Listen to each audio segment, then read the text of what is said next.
trying to make something go viral online right now, it really feels like standing in the middle of a stadium of 100,000 screaming people. Oh, absolutely. Right. And you are like trying to whisper a secret to someone on the complete opposite side of the field. It's impossible. It is. And your natural instinct, I mean, the instinct the entire marketing industry basically sells you is that you just need to buy a bigger megaphone. Yep. More money, more volume. Exactly. You need more ad spend, or, you need a slicker social media agency, or you just have to somehow hack the YouTube algorithm. But what if the megaphone is entirely the wrong tool? That's the million-dollar question. It really is. What if the internet itself, like the algorithms, the feeds, the endless scrolling we all do, what if that actually matters far, far less than you've been led to believe? I mean, it is a terrifying thought. Especially for anyone who has poured their entire budget into Facebook ads or, influencer campaigns. Oh, for sure. Because we've built this entire modern commercial infrastructure around the idea that visibility on a screen is the sole engine of popularity. Yeah. But when you actually look at the data, you realize that people are, well, they're staring at the exhaust pipe and mistaking it for the engine. I love that distinction, the exhaust versus the engine. Because if you are sitting there right now looking at your own business or your YouTube channel or even just like a project you want to get off the ground at work, and you're wondering why nobody is talking about it, you are probably diagnosing the problem completely wrong. You almost certainly are, yeah. So today, we are taking a deep dive into the introduction of Jonah Berger's groundbreaking book, Contagious, Why Things Catch On. And our mission here is to basically hand you the actual blueprint for engineering popularity. And it really is a blueprint. Yeah, we're going to look at the hidden, frankly, ancient psychological engines that drive social epidemics and word of mouth. Because Berger's text is so vital here. It systematically dismantles these deeply ingrained assumptions we all have about why things succeed. He uses hard behavioral economics and psychological research to prove that you don't need a massive advertising budget to get your voice heard. You just need to understand human nature. So to build that blueprint, I think we really have to start by clearing away the rubble of our bad assumptions. Right? Absolutely. We have to unlearn a few things first. Right. So let's look at what we universally accept as the quote-unquote rules for winning in the marketplace. Usually it boils down to three things. You build the best product, you offer it at the cheapest price, or you buy the loudest advertising. Yeah, it's the classical economic model of rational consumerism. Yeah. And on a surface level, I mean, it makes absolute sense. It sounds totally logical. It does. If you have a software platform that is objectively faster and has like fewer bugs than your competitor, people should naturally migrate to it. They should. Or if a pharmaceutical company develops a drug that cures an ailment faster with fewer side effects, doctors should universally prescribe it. The source text actually brings up the historical shift from those massive, heavy cathode ray tube televisions to flat screens. Oh man, I remember those. You practically risked a herniated disc just trying to move a 20-inch TV into a dorm room. Right. And then flat screens arrived. And they were objectively superior in every way. They really were. They weighed a fraction of the amount, they offered immensely larger viewing areas, and you could actually hang them on a wall, so the transition was swift because the product quality was undeniably better. Yeah, the quality was just night and day. And then you have price.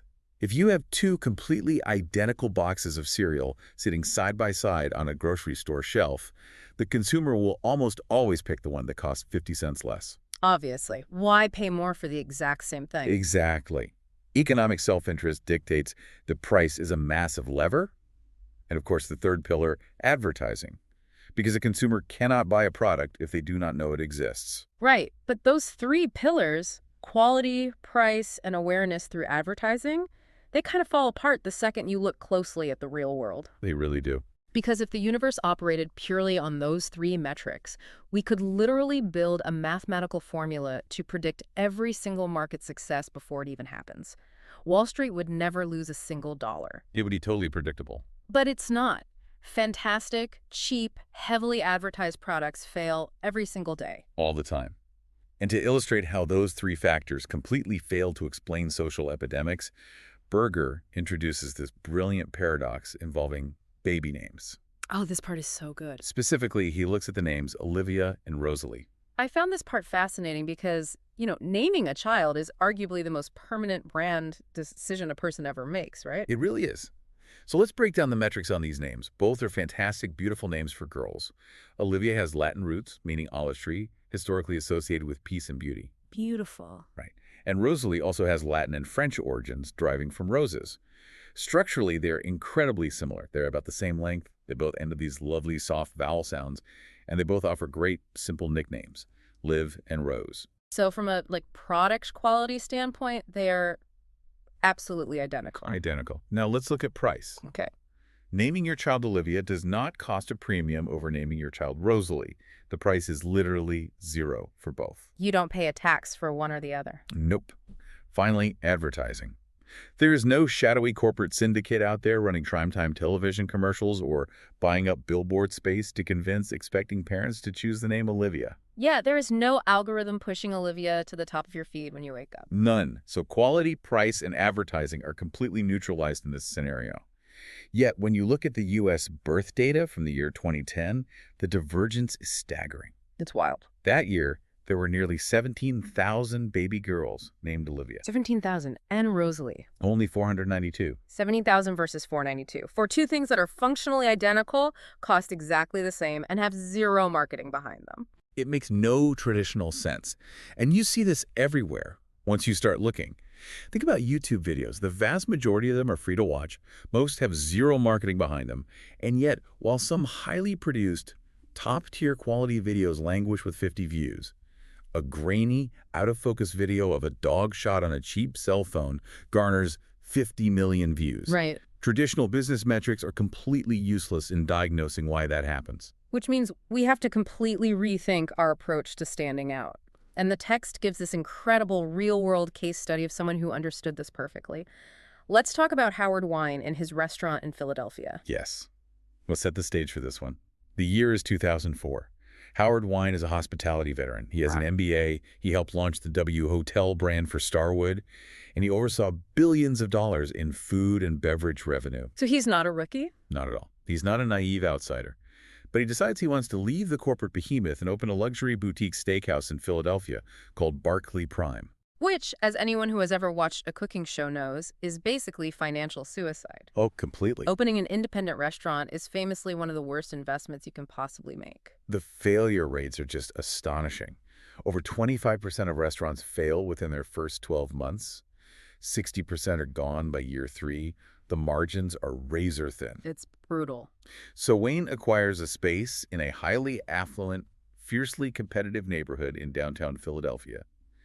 He builds out this gorgeous space, marble floors, plush sofas instead of traditional dining chairs, a raw bar featuring Russian caviar, line-caught halibut flown in overnight. So the quality is just off the charts. But he's an independent guy now. He doesn't have the Starwood Hotel's marketing budget to buy out the local television affiliates or, plaster the city in billboards. Exactly. He has a massive awareness problem. You can have the best halibut on the Eastern Seaboard, but if nobody walks through the door on a Tuesday night, you are bankrupt in 6 months. And Wine knew that playing the traditional game like offering a slightly better steak at a slightly more competitive price, it just wouldn't save him. He needed something that would cut through the noise of dozens of other established steakhouses in the city. He needed a hook. Right. So he looked at the culinary landscape of Philadelphia, a city internationally famous for one very specific, very humble item. The Philly cheesesteak. The Philly cheesesteak. It's the ultimate working-class fast food. I mean, it's chopped beef, a cheap hoagie roll, melted provolone, or cheese whiz. You buy it from a street window for $5. Exactly. So Wine decides to put a cheesesteak on the menu of his luxury marble-floored boutique steakhouse.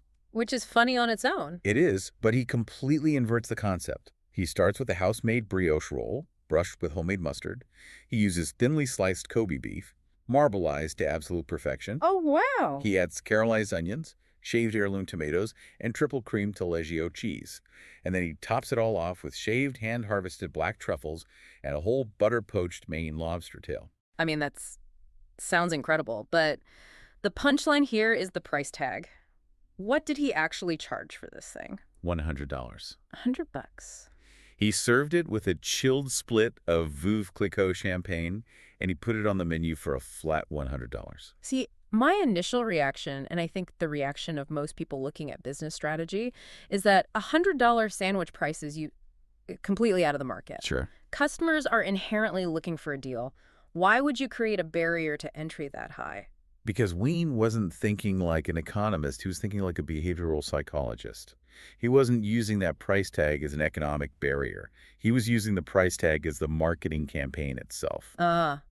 So the price wasn't a reflection of affordability, it was a mechanism for remarkability. Precisely. He engineered a conversation piece. Nobody orders a $100 cheesesteak just because they're hungry. They order it for the theater of it. They order it for the narrative it gives them. People rush to the restaurant just to buy it as a starter for the table, simply to claim the absurd storytelling rights. Diners were reviewing it online, calling it indescribable, saying it was like eating gold. It violates our expectations so aggressively, like a fast food sandwich carrying a fine dining price tag, that the brain almost forces you to talk about it just to resolve the cognitive dissonance. Yes. And the media ate it up, literally and figuratively. They really did.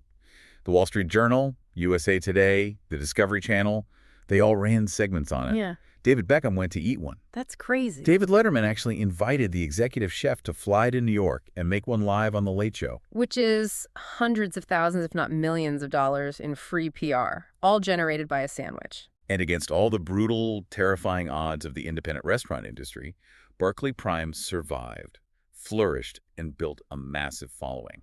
Not because they dropped their prices by 5% to compete with the steakhouse down the street, but because they gave people a story they literally could not resist telling. Let's pull the lens back for you, the listener, for a second. If you are launching a product or a service or even pitching a new initiative at work, the lesson here is profound. Don't waste your energy trying to make your offering 5% better or 10% cheaper. It's a losing battle. It is. You have to engineer a conversation piece.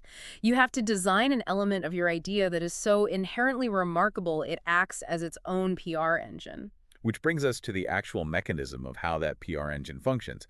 Because if wine isn't buying ads, how is the story of the sandwich moving from person to person? Right. How does it spread? It is moving through social transmission, word of mouth. And word of mouth feels almost, I don't know, too simple to be a strategy. It sounds like something from a 1950s business manual. It does sound a bit dated. But the data Berger presents is staggering. The average person speaks over 16,000 words a day. Every single hour, across the globe, there are over 100 million conversations happening specifically about brands. This isn't just idle background noise either. Word of mouth is the primary driving factor behind 20 to 50% of all purchasing decisions made globally. Up to 50%. Yes. The text highlights how a single word-of-mouth conversation from a new customer leads to an almost $200 increase in restaurant sales. We see it in Amazon reviews. A 5-star review leads to roughly 20 more books sold than a 1-star review. Makes total sense. And it goes beyond commerce, too. Doctors prescribe specific drugs based on what they hear other doctors prescribing. We even adopt fitness routines, quit smoking, or change our diets based on the subtle social transmissions of our peer groups. The book argues that word of mouth from an everyday person is at least 10 times more effective than traditional advertising, which makes sense when you think about the psychology of trust. Trust is huge. Right. Let's say I'm watching a massive high-budget commercial for a new laundry detergent. The company has spent millions of dollars on lighting, actors, and airtime. What is the core message of that ad always going to be? We are the best. Always. 9 out of 10 dentists recommend Crest. Uh. Our truck has the most towing capacity in its class. It's like reading someone's dating profile. Of course, they're going to say they love hiking and have a great sense of humor. They have a massive vested interest in making you believe they're flawless. Exactly. So we inherently filter ads with a massive dose of skepticism because we know the company has an agenda. But when a friend tells you about a product, that agenda evaporates.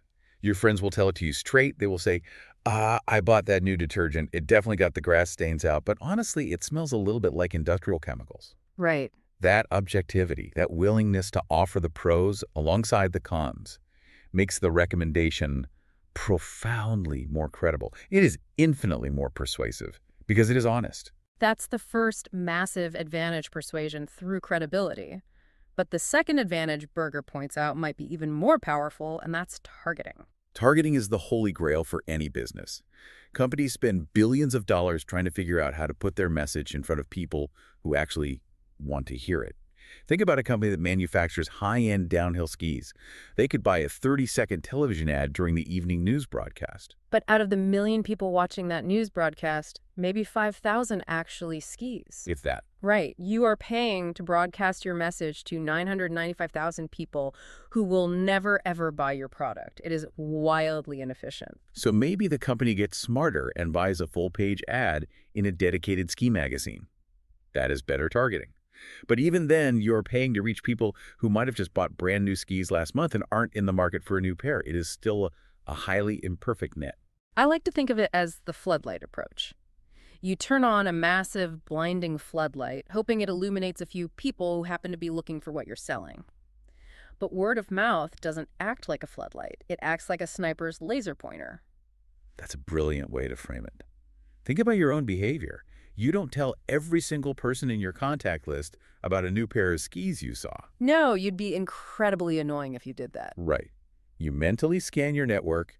You identify the one specific friend who you know loves skiing, who you remember complaining about their bindings being broken last weekend, and you direct the information specifically to them. Exactly. You wouldn't tell your friend who hates the cold, and you wouldn't tell your coworker who doesn't have kids about a revolutionary new diaper brand. Word of mouth finds the exact right target naturally, with zero wasted ad spend. The text gives a great example of a company actively harnessing this laser pointer effect. Berger, being a university professor, frequently receives free copies of books from publishers who hope he will assign them as required reading for his students. Which is standard industry practice. Standard practice. But one specific publisher did something highly unusual. They sent him a package containing 2 copies of the exact same book. Which initially makes no sense. Why send someone 2 identical copies of a book? Right. The genius was in the attached note. The publisher explained why they thought the book would be valuable for his curriculum, but then they added that the second copy was included specifically so Berger could pass it along to a colleague who he thought might also find it interesting. They recognize that Berger knows the academic landscape infinitely better than they do. Yes. Instead of the publisher spending a fortune blindly mailing out hundreds of copies to random professors hoping for a hit, they completely outsourced the targeting to him.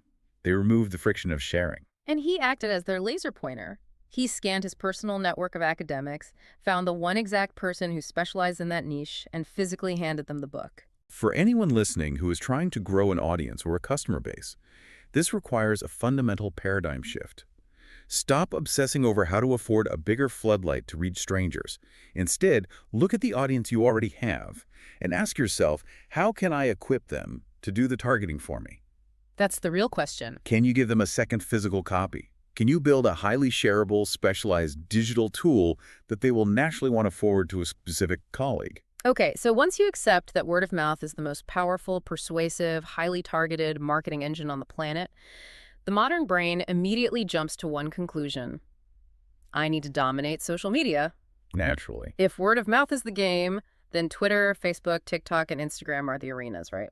Well, this brings us to perhaps the most jarring data point in the entire text. Berger calls it the 7% reality check. Let me pose the question to you. If we define word of mouth as any conversation where people are sharing information or opinions about a product, idea, or brand, what percentage of that word of mouth do you think happens online? Meaning social media, blogs, forums, and email. Honestly, if I look at my own life and how glued I am to my phone, I would assume it's the vast majority. I would guess 50 to 60%, at least. When Berger asks marketing executives, CEOs, and university students this exact question, the average guess always hovers right around 50%. It feels intuitively correct because we are constantly bombarded by digital content. All day long. We see millions of views on videos, we see trending topics on Twitter, we see the sheer volume of digital sharing. But you called it a reality check, so I'm bracing myself. How wrong is that 50% guess? According to deep empirical research conducted by the Keller-Fay Group, the actual percentage of word of mouth that happens online is exactly 7%. 7%? 7. That feels almost impossible to believe. We spend hours online every single day. How can 93% of sharing be happening offline? It comes down to a cognitive bias known as the availability heuristic. We base our judgments on the information that is most easily retrieved by our brains. We vastly overestimate the prevalence of online word of mouth because it leaves a permanent, highly visible, quantifiable record. Ah, I see. When you log into a platform, the numbers are right in your face. Yeah. You see exactly how many likes, retweets, and comments a post has. It creates an illusion of immense scale. It's highly visible, but offline conversations are entirely invisible. Exactly. When you are chatting with a coworker in the hallway after a meeting, and you mention a new software tool, there is no digital counter ticking up above your head. When you are standing on the sidelines of your kid's soccer game and another parent recommends a great local mechanic, there's no share button hovering in the air. Right. When you tell a story about a terrible customer service experience at a dinner party, there is no transcript recorded. Those moments feel ephemeral. They vanish the second the conversation ends, so we don't code them as marketing data in our brains. But we spend over 8 times as much of our waking lives engaged in offline activities as we do online. That creates an ocean of opportunity for these invisible, highly influential micro-interactions. Let me challenge that slightly, though. Let's say I post a tweet about a new project I'm launching. I might have 2,000 followers. With one click, I have reached 2,000 people. If I try to do that offline, one coffee chat at a time, it would take me a year. Even if offline conversations are more frequent, isn't the online method still vastly more efficient for raw reach? You are hitting on the critical difference between synchronous and asynchronous communication and between breadth and depth. Okay. Yes, a tweet is broadcast to a large number of people simultaneously. Yeah. But how many of them actually process it? Online feeds are incredibly cluttered. People scroll past hundreds of posts a minute in a state of passive consumption. Zombie scrolling. Exactly. The text, notes, and exercise, where students tracked their social media posts and found that less than 10% of their friends even acknowledged or responded to a message. So the breadth is an illusion. You aren't reaching 2,000 people. You are displaying text on 2,000 screens, which is very different. Exactly.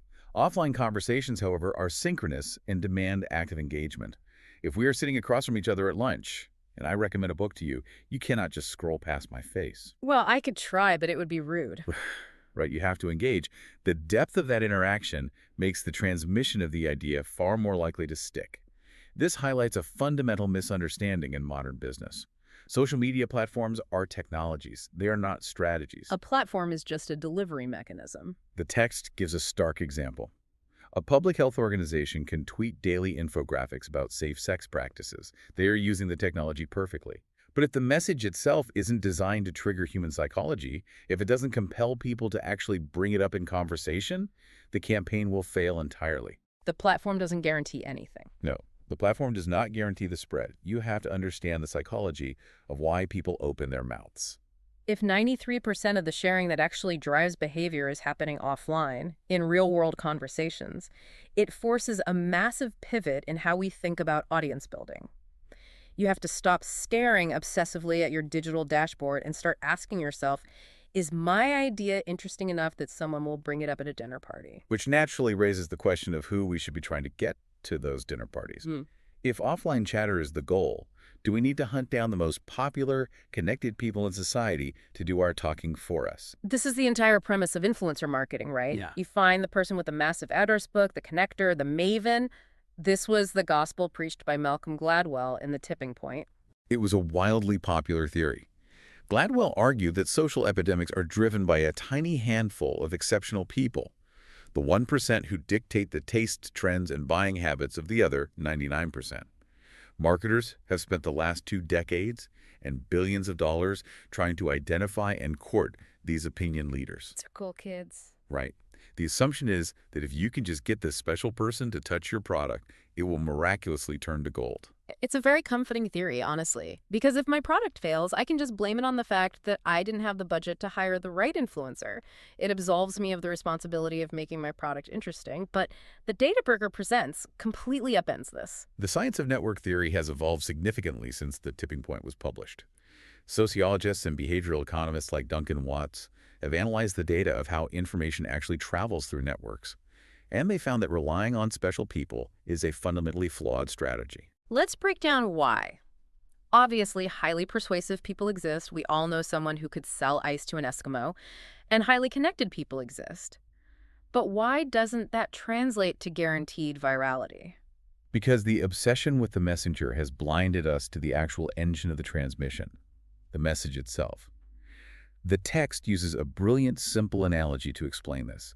Think about a joke. Oh, I like this one. We all have that one friend who is an absolute master at telling jokes. They have perfect comedic timing, they do the voices, they know exactly how to build the tension. They're a highly influential messenger.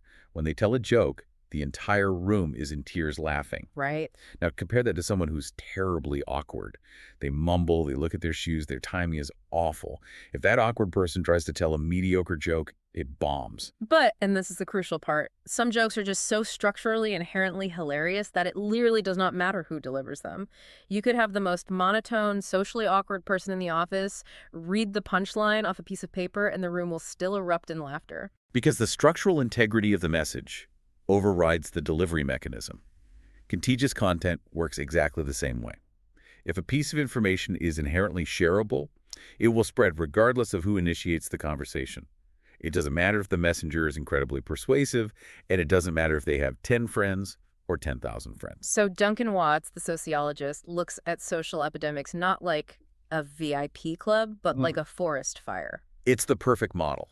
If you look at the aftermath of a massive, devastating forest fire, you don't find that it started because the initial spark was exceptionally magically large. Right. Big fires aren't caused by big sparks. Right. They get massive because the environmental conditions were perfect, the wind was right, the humidity was low, and there were thousands of individual, highly flammable trees packed closely together, ready to catch fire and carry the flames. The practical application here, for anyone listening, is incredibly empowering. You do not need to pay a celebrity $1 million to tweet a picture of your consulting business. Stop hunting for the perfect spark. Instead, spend all of your energy making your message, your product, your idea, the trees themselves, undeniably flammable. Which forces us to confront the elephant in the room.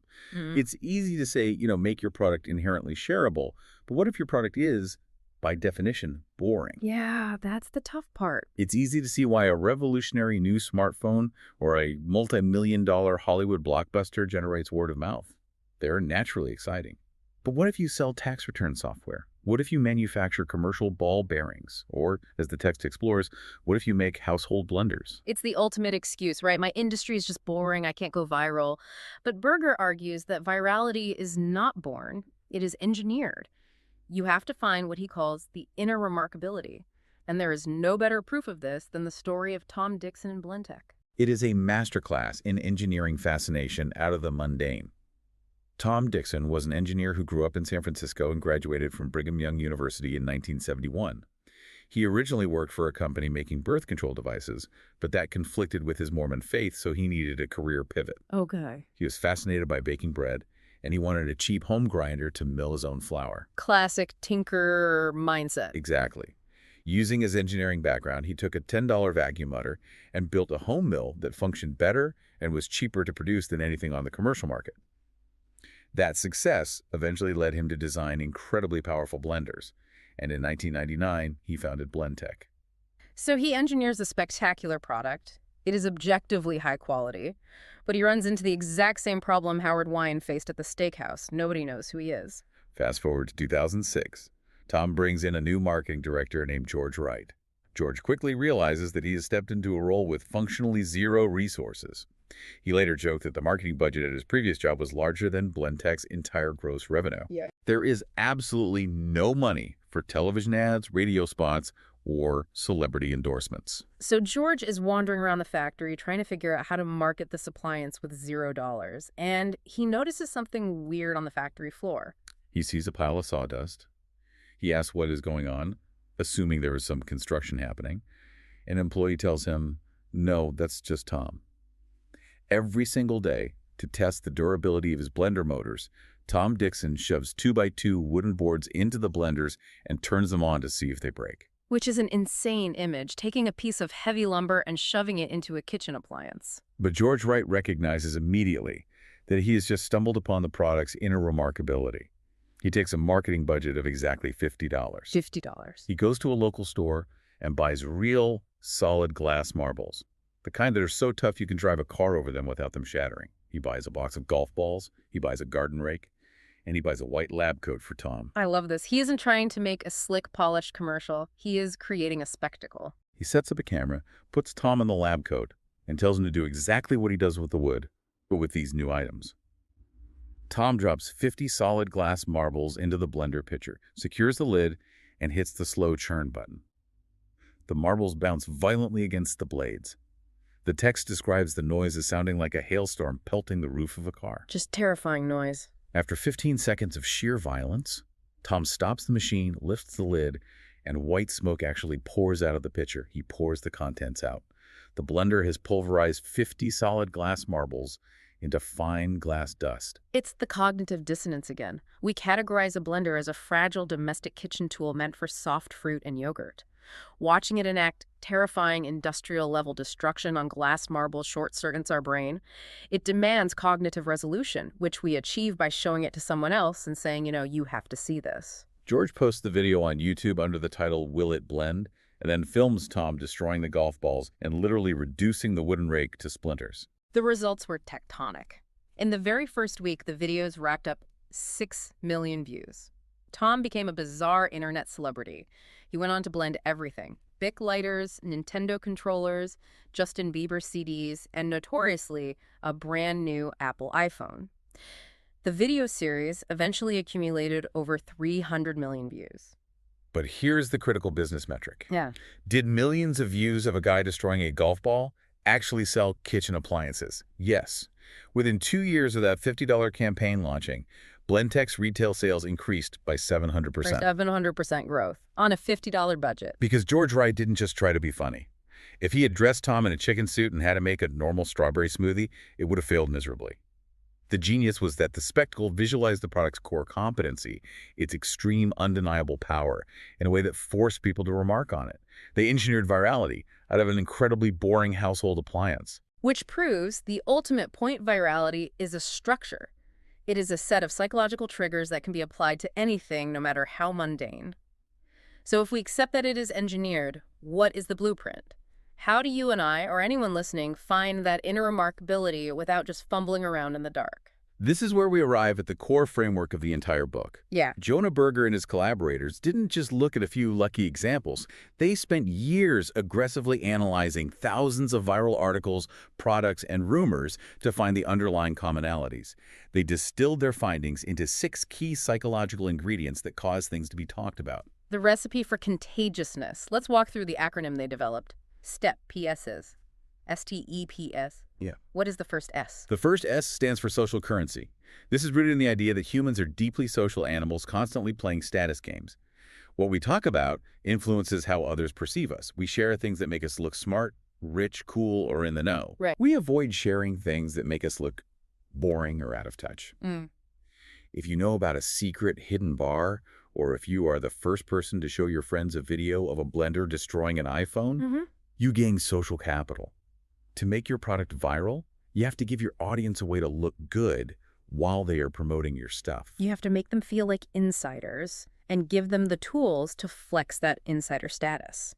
Okay, the T stands for triggers. Triggers are about associative memory and the environmental reminders that prompt people to think about your product. Neurologically, it's based on Hebbian learning, the idea that neurons that fire together wire together. If I say the word peanut butter, your brain almost involuntarily pulls up the word jelly. Exactly. The text cites an incredible study regarding NASA's Mars Pathfinder mission. When the rover landed on Mars and dominated the news cycle, the sales of Mars candy bars skyrocketed. The candy company hadn't changed their marketing at all. But the constant environmental trigger of the word Mars in the news subconsciously prompted people to buy the candy. Top of mind leads to tip of tongue. You have to link your product to a prevalent environmental trigger so people are constantly reminded of it. It's why that terrible Rebecca Black song, Friday, used to get millions of views, but strictly on Fridays. The day of the week became the trigger. Okay, the E is for emotion. When we care, we share. But it is much more nuanced than just making people feel something. The research shows that sharing is driven by the autonomic nervous system, specifically states of high physiological arousal. When you experience awe, excitement, amusement, or even anger and anxiety, your heart rate increases. Your body is preparing for action. That fight-or-flight energy physically compels you to take action, like hitting a share button or bringing it up in conversation. So conversely, making people feel sad or content actually hurts virality. Yes. Sadness and contentment are low arousal emotions. They decrease your heart rate. They make you want to withdraw and reflect, not broadcast and share. If you want people to talk, you have to kindle the fire. You have to make them mad or make them amazed. Okay, the first P in the framework stands for public. Built to show, built to grow. This is about observability and social proof. It's the monkey-do principle. People imitate the behavior of others, but they can only imitate what they can physically observe. The classic example of this is Apple's white headphone cords, right? It's brilliant design. Before the iPod, all portable CD players came with thin black headphone cords. They were invisible. When Apple launched the iPod, they couldn't rely on people seeing the device itself because it was hidden in the user's pocket. Right, nobody could see it. So they made the headphone cords stark white. Suddenly you could look around a subway car and instantly, publicly observe exactly how many people had adopted the new technology. You have to make the private public. You need to create behavioral residue. I love that term, behavioral residue. The second P is practical value. News you can use. Humans have a deeply ingrained altruistic streak. We like to help our tribe. If you can package your expertise into a format that shows people how to save time, improve their health, or save money, they will rapidly spread it for you. It's why articles listing 5 ways to improve your posture or the best sunscreen brands get forwarded endlessly. It allows the sender to be helpful. And finally, the last S stands for stories. Information travels under the guise of idle chatter. We are not wired to just recite raw data or facts to one another. We communicate through narrative. Stories are like Trojan horses. They are highly engaging vessels that carry your underlying message inside them. But there is a trap here, isn't there? You can't just tell a great story and hope people remember your product. It's the most common mistake in viral marketing. A company makes a hilarious video of a dancing dog. People share it millions of times, but nobody remembers what the brand was at the end of the video. Your product must be integral to the narrative. You cannot tell the story of the guy who lost a massive amount of weight on the Subway diet without specifically mentioning Subway.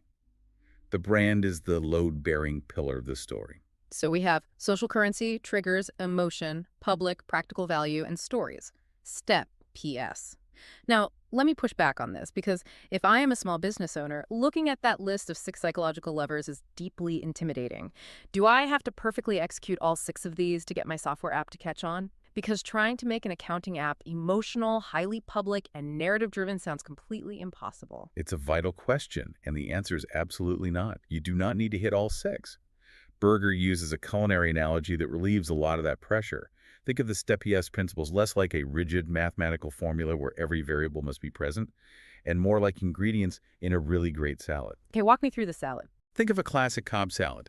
It is generally built with 6 primary ingredients: chicken, tomatoes, bacon, hard-boiled eggs, avocado, and blue cheese.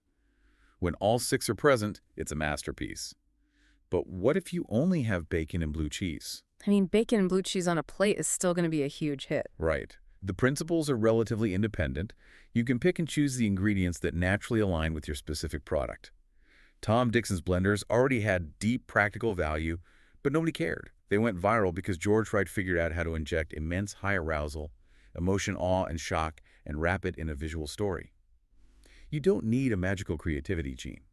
You just need to use this checklist. Keep these 6 ingredients in front of you during your next product launch and figure out how to heavily season your idea with just 1 or 2 of them. This entire deep dive really forces a complete recalibration of how we view success in the digital age.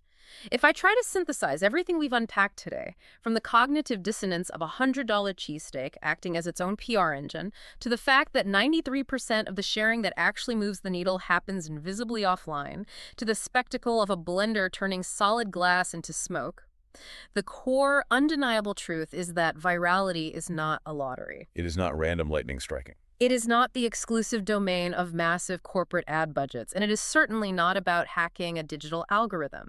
Virality is a deeply, fundamentally human phenomenon. It relies on the ancient evolutionary psychology of how and why we communicate with our tribe. It requires you to accept that the message is vastly more important than the messenger. Stop chasing the loudest influencer and start crafting a message that people feel psychologically compelled to share because of the status, emotion, or value it provides to them. And when you realize that this structure can be engineered into literally anything, even something as mundane as tax software or a kitchen appliance, you take the power of word of mouth completely back into your own hands. You stop relying on luck and you start relying on behavioral science. But before you wrap up, there is one provocative thought I want to leave you with, something that builds on this data but looks toward the future. We talked heavily about the 7% reality check, the fact that 93% of sharing happens offline in the real world. But as we look at the rapid advancement of spatial computing, augmented reality, and deeply integrated AI companions over the next 5 to 10 years, the very definition of offline is going to blur. Oh, massively. If we start having our water cooler chats inside virtual recorded environments, will that 7% eventually swallow the 93%? And if the invisible conversations suddenly become visible and quantifiable, how will that change the nature of human gossip forever? It is a profound structural question about the future of human interaction. The psychology won't change, but the arena is definitely shifting. Something to chew on as you plan your next campaign. Next time on The Deep Dive, we're going to dissect the very first letter of that STEP-PS framework social currency. We'll explore exactly how a secret bar hidden behind a vintage phone booth inside a rundown hot dog stand became the absolute hardest reservation to get in the city without spending a single dime on advertising. It is an absolute masterclass in the economics of making people feel like insiders. You won't want to miss it. Until then, when you're staring down the anxiety of trying to make your voice heard, stop looking for the megaphone and start looking for the human story underneath. Imagine walking down St. Mark's Place in New York City. You know, you're surrounded by vintage shops, brownstones, and just all that chaotic, beautiful noise of the East Village. Right, it has a very specific energy. Exactly. And then you notice this small, somewhat dingy eatery. It's marked by a large red hot dog-shaped sign. Oh, I love this place. Yeah, and it has the words "Eat Me" written in what looks like smeared yellow mustard. So you walk down a small flight of stairs, you step into this genuine, old-school, hole-in-the-wall hot dog joint. Just a classic New York spot. Right, and you see all the standard stuff, long tables, a few beat-up arcade games, the heavy smell of deep-fried food and onions. But over in the corner, there's an old wooden phone booth. Which already feels a little out of place, right? Totally. You step inside this booth, you pick up the heavy plastic rotary phone, you dial a secret number, and suddenly the back of the phone booth swings open. Like a secret passage. It's exactly like a secret passage, and you are let into an exclusive, dimly lit, hidden bar. And the name of this bar, please don't tell. It is honestly a masterclass in psychological tension. You are literally stepping through a portal from the mundane into the exclusive. Right. And the tension, it just builds from there. You go in, you have an incredible time drinking craft cocktails, and when you finally pay your tab, the bartender hands you a small, sleek, black business card. And what does it say? It simply says, "Please don't tell," with a phone number. I mean, they are literally begging you right there on the card to keep the secret. Yet what is the very first thing you do the moment you walk back out through that phone booth? You pull out your phone. Yes. You immediately call your friends, or you message your group chat about it. Which brings us to the central mystery we are unpacking today. If a secret is explicitly supposed to be kept, why does it burn such a massive hole in our pockets? Why do we have that overwhelming compulsion to spill the beans? Right? Almost like a biological urge. Why do we do it? Because, well, secrets aren't just information, They are currency. Okay, let's unpack this. Yeah, in this deep dive, we are really exploring the architecture of what Jonah Berger calls social currency. We're drawing on the foundational research from his book, Contagious. Which is such a fascinating read. It really is. And for anyone out there trying to understand why certain ideas spread like wildfire while others just, vanished, mastering this concept is non-negotiable. It's basically the hidden ledger system that dictates all human conversation. So, to you, the listener, sitting there right now, welcome to the deep dive. By the time we wrap up this conversation, you are going to understand the precise psychological blueprints required to engineer ideas, products, and stories that people simply cannot help but share. We are essentially going to teach you how to print your own social money. I love that. So let's start at the foundation, right? The biology and the economy of sharing. Why do we even want to share our thoughts in the first place? It's a great question. Because if human beings are these evolutionary creatures designed to hoard resources for survival, why are we so eager to give away our information? That paradox is exactly where the neuroscience gets fascinating. Because to understand the why, we have to look at the physical wiring of the human brain. We have this fundamental obsession with what researchers call self-sharing. Self-sharing? Yeah. Think about early human development. When a toddler finishes an art project, say, gluing dry macaroni to a piece of construction paper, what is their immediate instinct? Oh, they have to show everyone. Right. They don't analyze it and file it away for personal reflection. They sprint across the room to shove it in someone's face. They need a witness. They really do. And the reality is that toddler behavior, it never actually leaves us. As adults, we just swap out the macaroni art for posting our vacation photos or, sharing our political hot takes. Or texting someone about a really good sandwich we just ate. Exactly. It's the same impulse. Wait, I want to push back on that slightly. You're saying the impulse behind a toddler showing off a macaroni necklace is the exact same biological impulse driving, like, a 40-year-old executive to tweet about their thoughts on a new movie? Basically, yes. That seems like a massive leap, honestly. Isn't adult communication more about exchanging utility and actual useful facts? You would think so, right? We like to think we're very rational, but the data points in a much more primal direction. Research actually shows that upwards of 40% of what people talk about on a daily basis is purely their personal experiences or relationships. 40%? Yeah, almost half of all our communication. It isn't utility, it's autobiography. And to prove how deeply this is ingrained, Harvard neuroscientists Jason Mitchell and Diana Tamir conducted this brilliant study. Okay. They wanted to see what literally happens inside the brain when we share information about ourselves versus sharing information about someone else. Let me guess. They put people in brain scanners. Just so we're all on the same page, we're talking about fMRI machines, right? Functional magnetic resonance imaging. You've got the methodology down perfectly. Yes, fMRI machines. Where they track the blood flow in the brain to see which areas are working the hardest, right? Yeah, exactly. So they hooked subjects up to these scanners to monitor that real-time blood flow. Then they gave the participants a series of prompts.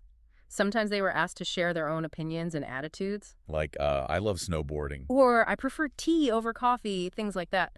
But other times, they were asked to judge and share the opinions of another person, like, he likes puppies.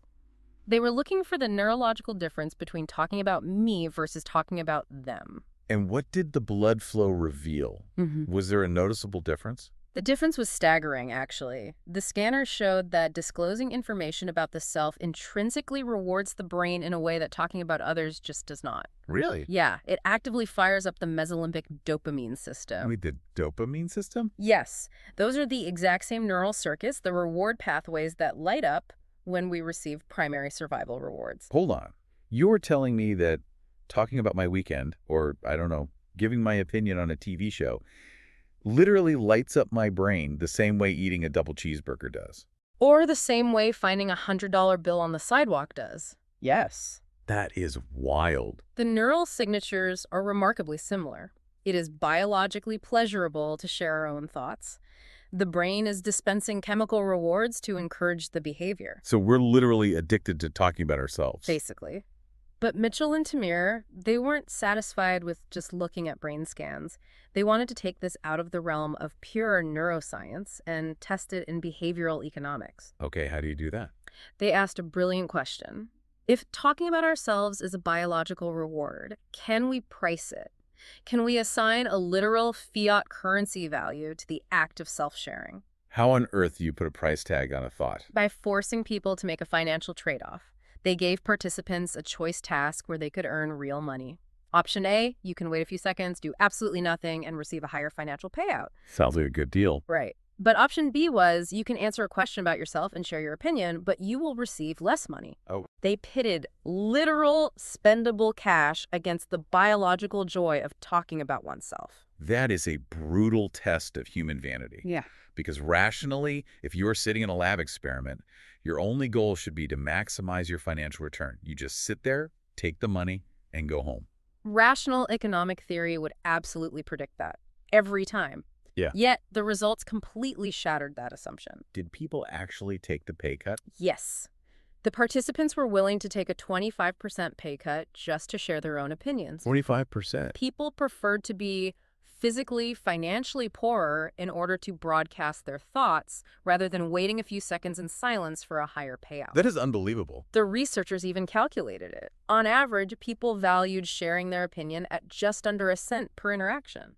So the old idiom, a penny for your thoughts, is completely backward. We don't want you to give us a penny for our thoughts. We are actively willing to pay a penny for the privilege of giving you our thoughts. It completely flips our understanding of human interaction, doesn't it? We are literally paying for an audience. You know, if we run with the economy metaphor here, it's like Human conversation is a marketplace. Our stories, our opinions, and our insider knowledge, they're the actual cash we carry in our wallets to buy social status from our peers. That's a great way to put it. We are willing to take a literal financial hit because the social payout, that brain buzz you mentioned, is so valuable to our survival in the tribe. You're hitting on the core evolutionary mechanism there. Why does the brain reward us for this? Because of impression management. Impression management. Right. In any social species, your survival depends on your standing within the group. Word of mouth is basically a tool to manage that standing, just like we use actual currency to buy, I don't know, a luxury car or a tailored suit. Or a really high-end watch. Exactly, to visually signal our status and taste to the world. We use social currency in our conversations to achieve positive impressions among our friends. We share things that make us look entertaining, clever, and hip. And I assume we deliberately avoid sharing things that make us look boring or gullible. Spot on. We are constantly curating a gallery of our own lives to manage how the pack perceives us. So the practical takeaway here for the listener is totally foundational. If you are an entrepreneur, a creator, or just someone trying to get an idea off the ground, you have to realize that nobody wants to share your product just to do you a favor. Not at all. If you want to get people talking, you have to mint social currency for them. You have to give them a way to make themselves look good while they happen to be promoting your product. They need to look like the smart, cool insider for bringing you up in conversation. Which naturally leads us to the mechanics of production. How do we actually manufacture that currency for our audience? Right. How do we make the money? The first major method Berger outlines is by finding or creating what he calls inner remarkability. Okay, let's define remarkability. It means exactly what it sounds like. It is worthy of remark. It's something unusual, extraordinary, novel. Something surprising enough that it breaks through the noise of everyday life. Yes. And the text provides a classic example of this with Snapple. Oh, the Snapple facts. Exactly. Think about the experience of drinking a Snapple iced tea. You buy the bottle, you twist off the metal cap, and underneath, printed on the inside of the lid, there is a little real fact. Right, like you pop the cap and read that a glass ball will actually bounce higher than a rubber ball. Which is completely counterintuitive. You read that, and if there is anyone sitting within a 10-foot radius of you, you are going to lean over and say, hey, did you know a glass ball bounces higher than a rubber one? And you don't say it because you have a sudden, deep passion for the elasticity of silicates. No, definitely not. You share it, because dropping that bizarre, counterintuitive fact into the conversation makes you seem interesting.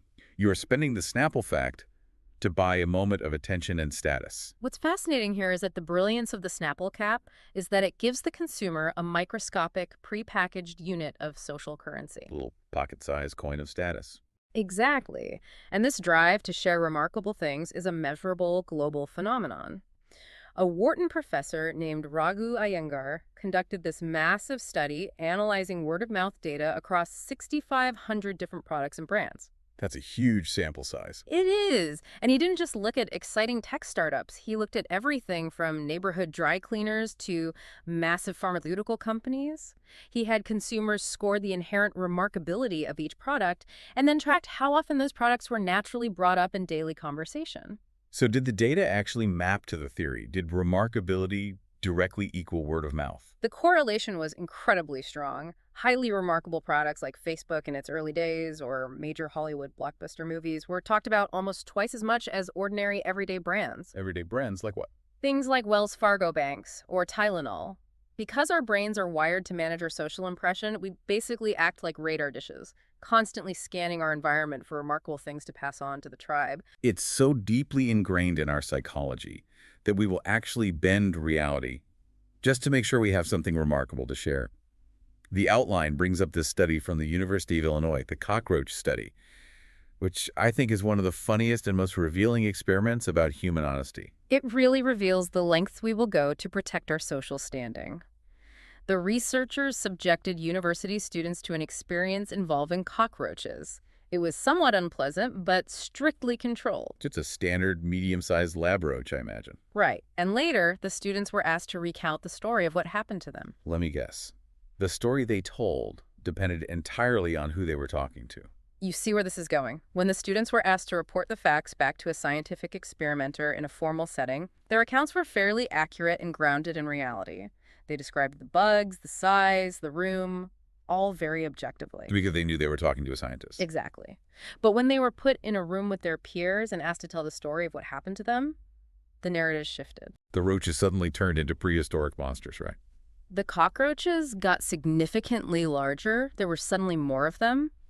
The entire experience became drastically more disgusting, dramatic, and terrifying. So they just completely embellished it. They actively distorted the information. They exaggerated the details because a scientifically accurate story about a medium-sized cockroach doesn't buy you any social currency at a party. No, it just makes it sound boring. Right. But a story about surviving a horde of mutant insects makes you the center of attention. They traded accuracy for remarkability. We all do this. It's the classic fisherman's tale. The fish gets a little bigger every time you tell the story. The traffic jam you sat in gets a little longer. The argument you overheard gets a little more dramatic. We act like Hollywood directors editing our own memories to maximize the entertainment value for our audience. We really do. But I have to play the skeptic here on behalf of the listener, because if I'm listening to this, I might be thinking, sure, Snapple facts are quirky and Hollywood movies are exciting, but what if the business I run is just fundamentally aggressively boring?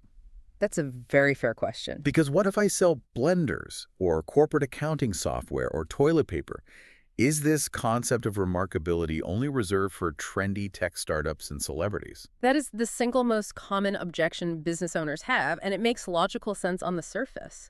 But the reality is that remarkability isn't just an inherent genetic trait of a product.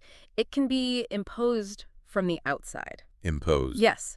You can extract inner remarkability from literally anything if you shift your perspective. Let's take your toilet paper example. How do you possibly make toilet paper the most utilitarian, unglamorous product on earth a conversation starter? I have no idea. The author shares a brilliant anecdote. He simply bought a roll of black toilet paper and placed it in the guest bathroom during a party he was hosting. Wait, really? Black toilet paper? Yes, jet black. See, if I went to a party and saw that, my first thought wouldn't necessarily be, this host is a genius. I'd probably think it was incredibly weird. How does being weird translate to business value? It translates to value because it forces a conversation. The author noted that almost every single guest who used that bathroom came out and immediately brought it up. Where'd you get that? Why is it black? Does it leave a mark? It completely disrupted their expectation of what toilet paper is supposed to look like. It took a mundane object and gave it a twist of novelty. So see, it forced them to remark on it. Exactly. Yeah. But if you want the ultimate masterclass in imposing remarkability on a boring product, we have to look at the legendary story of Blendtec. Oh, the Will It Blend campaign. Yeah. This is foundational marketing lore, but the mechanics behind it are what make it absolute genius. Let's look at the context. Tom Dixon was an engineer who started a blender company in Utah called Blendtec. He engineered a fantastic, incredibly powerful home blender. The motor was a beast. The blades were industrial strength. And sounds. The problem was that absolutely nobody knew about it. Brand awareness was basically zero.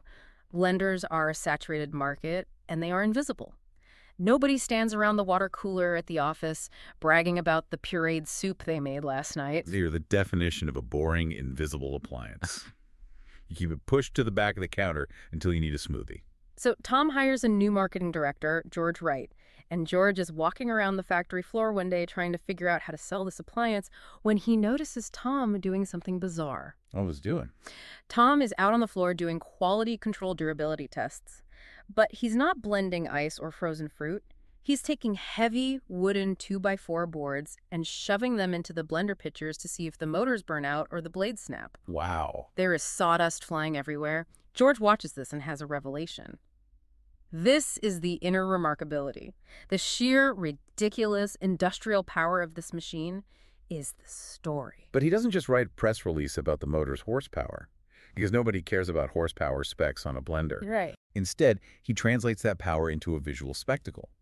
And the outline mentions he had a marketing budget of $50, not $50,000.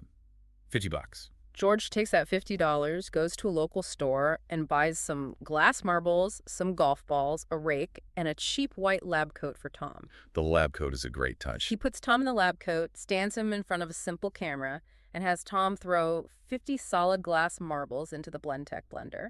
And Tom presses the button.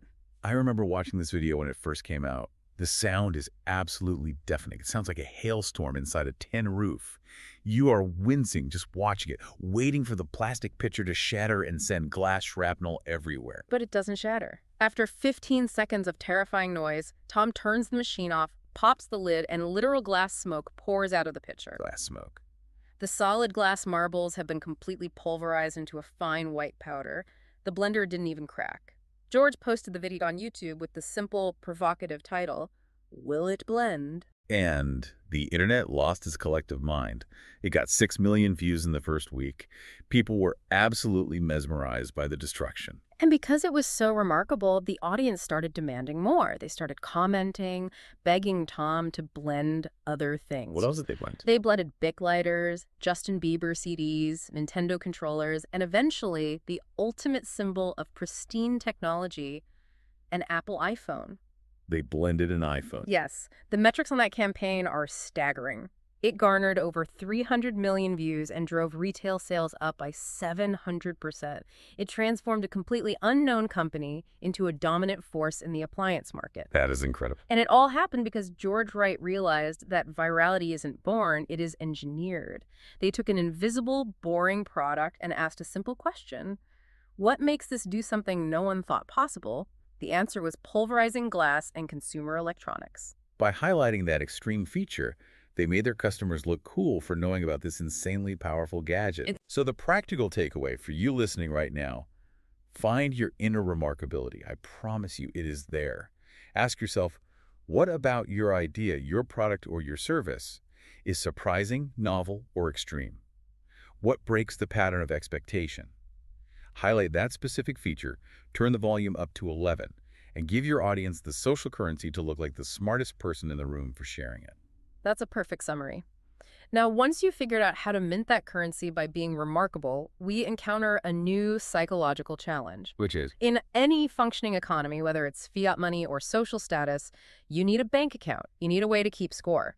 People need to know exactly how much currency they have compared to their neighbor. Oh, wow, yes. And that brings us to key idea 3. Leveraging game mechanics. We are moving from what we share to how we track our status while sharing. To explore this, we have to talk about one of the most brilliant and manipulative systems ever created, frequent flyer miles. Frequent flyer programs are the ultimate behavioral economics case study. When airlines first introduced them in the 1980s, the concept was straightforward and logical.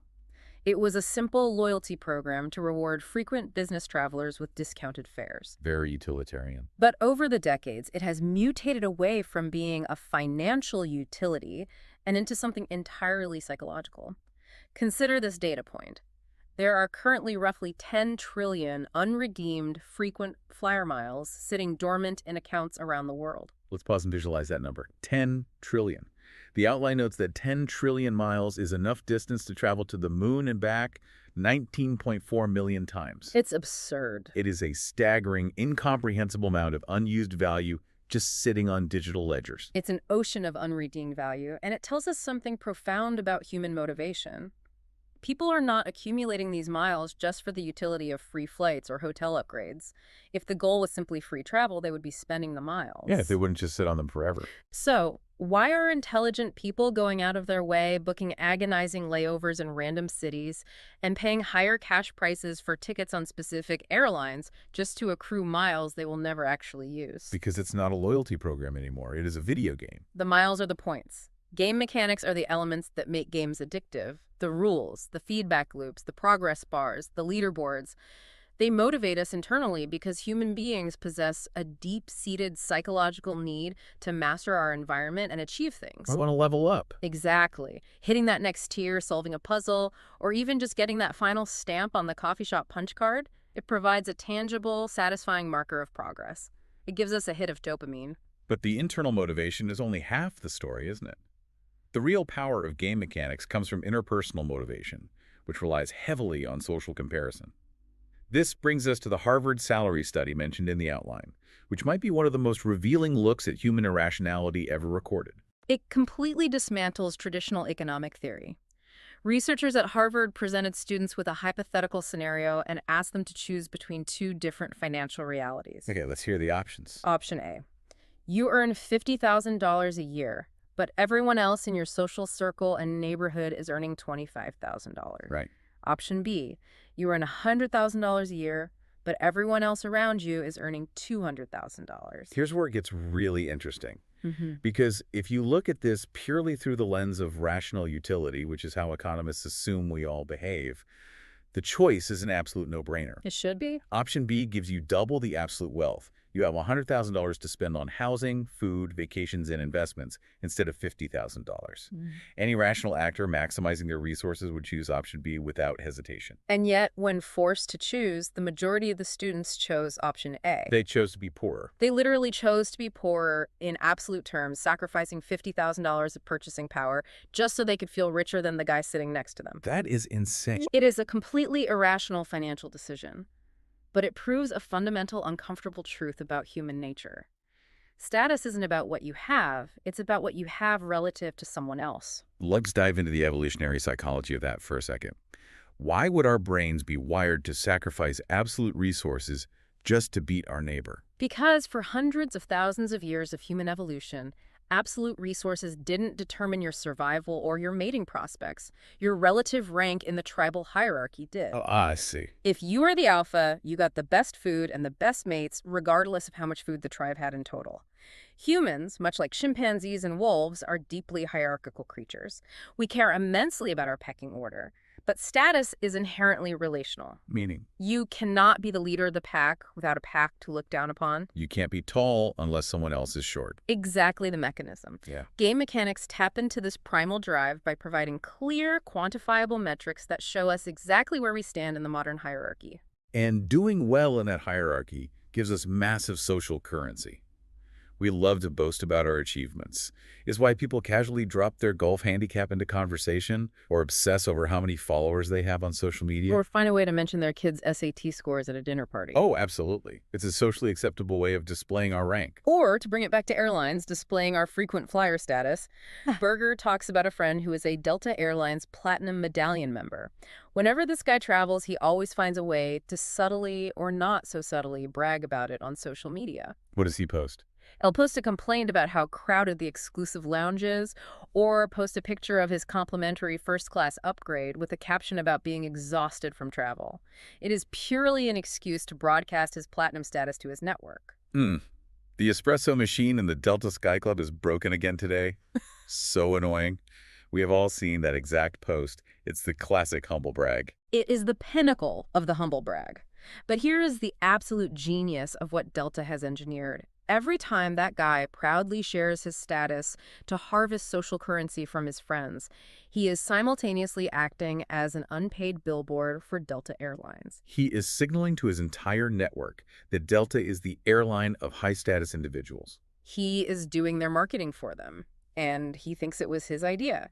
And this strategy extends far beyond airlines. The outline highlights Foursquare, which is a perfect historical example. I remember Foursquare. They built their entire platform on pure game mechanics. You check into a location, a coffee shop, a bar, a gym on your phone. If you check in more times than anyone else over a certain period, you are crowned the mayor of that location. And people went crazy for it. They would proudly display their mayor badges on their digital profiles, fighting brutal turf wars over the mayorship of their local Starbucks. Burberry executed a similar strategy with their Art of the Trench campaign, didn't they? Yes, they created a bespoke website and encouraged their customers to submit high-quality, street-style photos of themselves wearing the iconic Burberry trench coat. But they didn't just post all of them. They curated it. They only featured the best ones on the main page. It became a contest. Exactly, a fashion-based game mechanic. And when someone got featured, what did they immediately do? They told everyone they had ever met. They blasted the link to their Facebook, Twitter, and email contacts. They broadcasted their win to gather social currency, and in doing so, they drove millions of unique, highly engaged views back to Burberry's website. A massive success, I bet. It increased their sales by 50%. By creating a game out of fashion photography, Burberry turned their customers into an army of highly motivated promoters. It's a brilliant playbook. But there is a dangerous trap here that businesses frequently fall into. The outline explicitly warns about quantifying performance incorrectly. This is a critical point of failure for many brands. Because if you are going to gamify your product to create status, The metrics you use have to be universally understood by the audience, right? Yes. Effective status systems require legibility. If you tell someone you are the mayor on Foursquare, people generally understand the hierarchy of the term. A mayor is the top person in charge. But think about how the credit card industry completely mangled this concept for a while. How so? For decades, the hierarchy was simple. You had a standard card, and if you were elite, you had a gold card.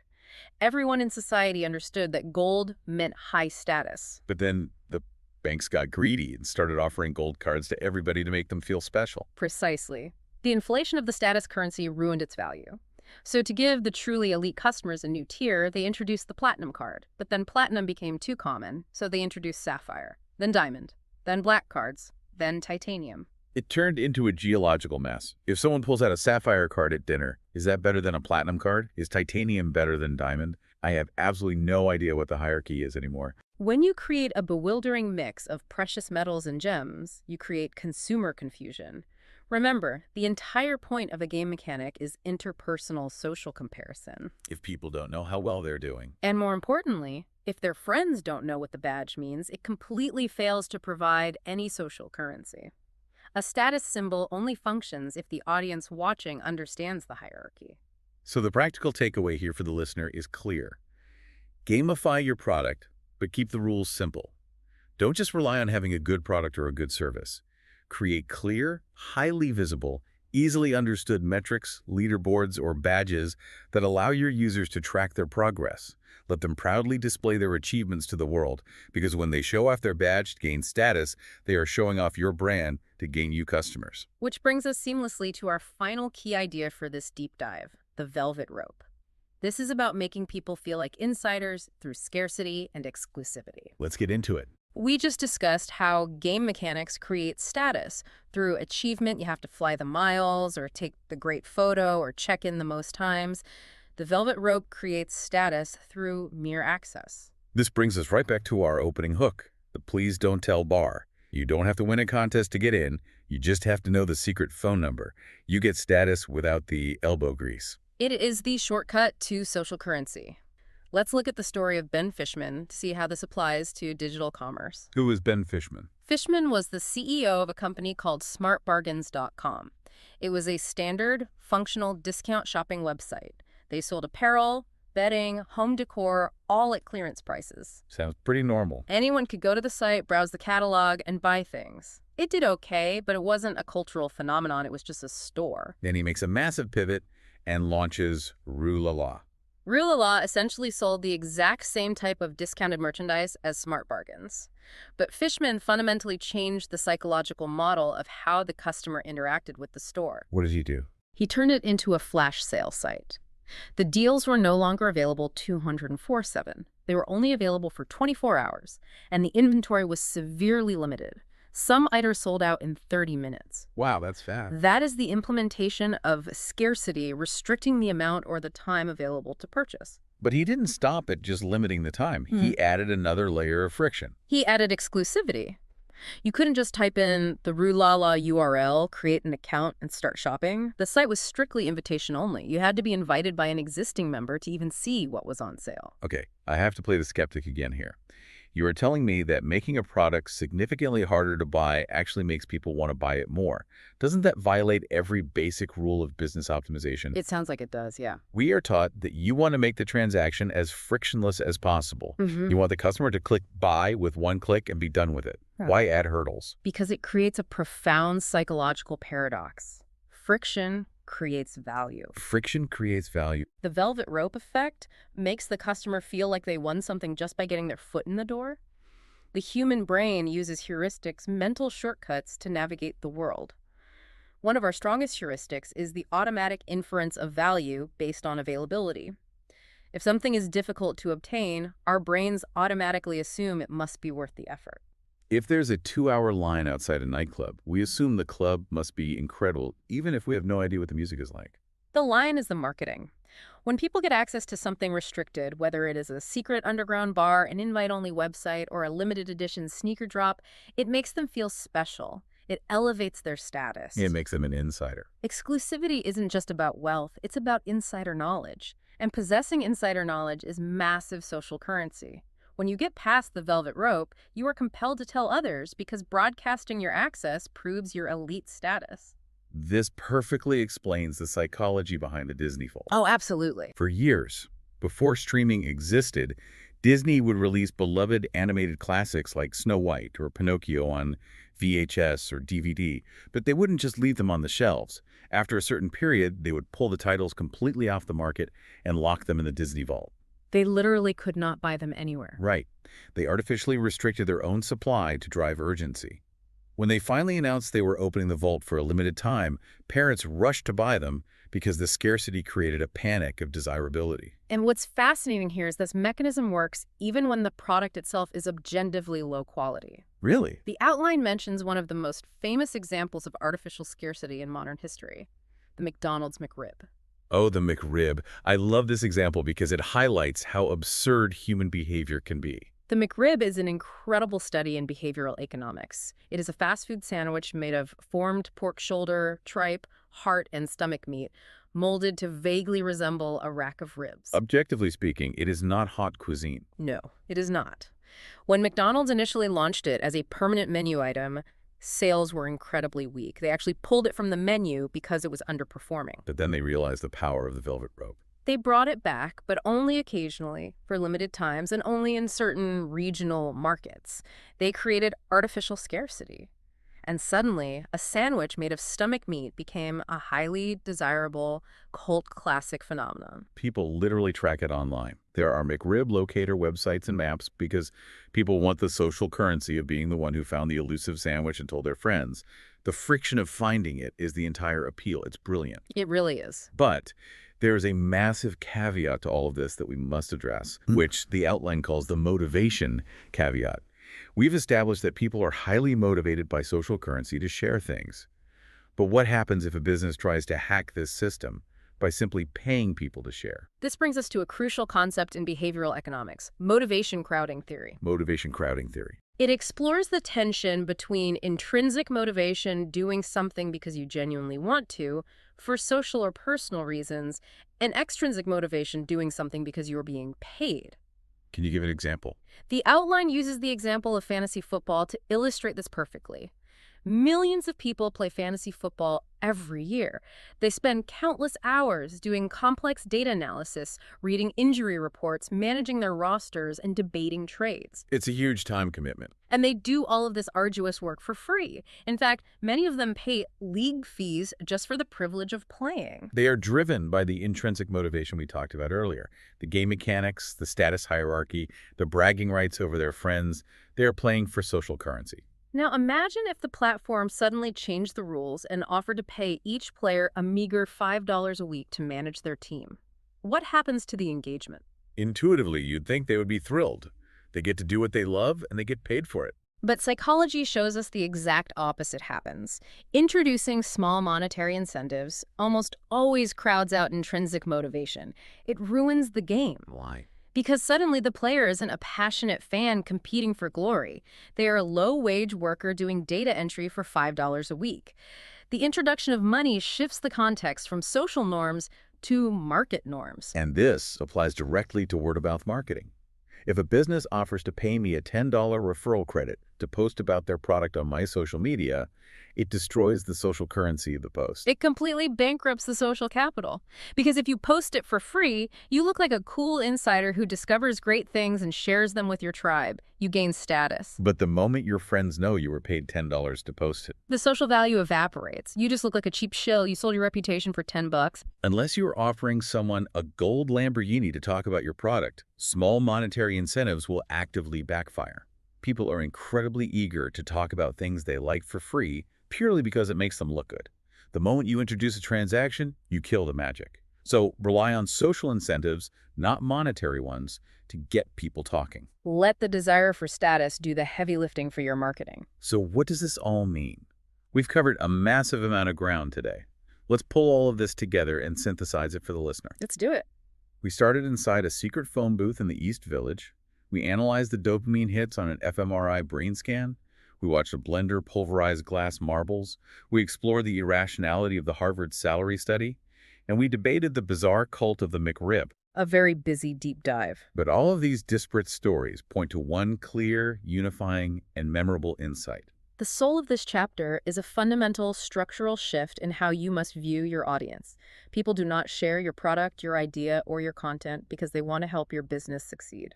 They do not care about your marketing goals or your quarterly revenue. They share your product because it helps them. Yes. Whether it is through finding the inner remarkability that makes them sound fascinating at a dinner party, leveraging game mechanics so they can visibly boast about their achievements to their peers, or using the velvet rope to make them feel like an exclusive insider with secret knowledge, your primary job is not just to engineer a great product. Your job is to engineer a scenario that makes your customer the cool, interesting, high-status hero of their own social circle. You are the sidekick. They are Batman. If you provide them with the social currency, if you give them the tools to elevate their own standing in the tribe, they will gladly do all the marketing for you, entirely for free. It is a complete inversion of traditional advertising logic. You aren't selling them a product, you are selling them a better version of themselves. Which brings us full circle, right back to the bustling sidewalk of St. Mark's Place, stepping out of that wooden phone booth from Please Don't Tell. When the bartender hands you that sleek black business card that begs you to keep their secret, they know exactly what they are doing. It isn't a plea for privacy. They aren't actually trying to keep people out. The secret was masterfully, brilliantly designed from the ground up to be spilled. They handed you a concentrated brick of social currency, and you paid them back by telling everyone you know. It is the ultimate invisible architecture of human behavior. It truly is. But for you listening, you might be wondering, social currency perfectly explains why we talk to impress others. It explains the flashy stuff, the secret underground bars, the crushed iPhones, the exclusive frequent flyer lounges. But what about the mundane, everyday things we talk about when we aren't trying to look cool at all? The things that don't give us any obvious status. Right. Why do we randomly bring up a specific brand of peanut butter or a catchy song we haven't heard in years? What invisible forces in your daily environment are secretly controlling what pops into your head right this very second? That requires an entirely different psychological mechanism, one that relies on the environment rather than the ego. And that brings us to our next chapter, Triggers. We will see you on the next deep dive. Which do you think gets more word-of-mouth chatter, like every single day? Is it the magical, once-in-a-lifetime experience of Disney World, or a boring, everyday box of Honey Nut Cheerios? Oh, man. It is the ultimate test of what we think we actually know about human behavior. Right. I mean, think about the sheer emotional weight of Disney World. You have families saving up for literally years. Yeah, the anticipation is huge. Exactly. You have that psychological peak of walking down Main Street. You see Cinderella's castle, the sensory overload of the rides, the fireworks. It's this highly engineered peak emotional experience designed specifically to be unforgettable. Right, it's designed for maximum impact. So now, put that up against a cardboard box of breakfast cereal. Just sitting there. Just sitting in a dark pantry. Yeah. I mean, it's made of whole grain oats. Yeah. Its primary selling point is that it might help reduce your cholesterol. Not exactly thrilling stuff. No. By all human logic, if you were to guess which of these two things dominates daily conversation, you would bet the house on Disney World. I mean, who sits around talking about their morning oats? You think nobody. But the data tells a completely different story. Wait, really? Oh, yeah.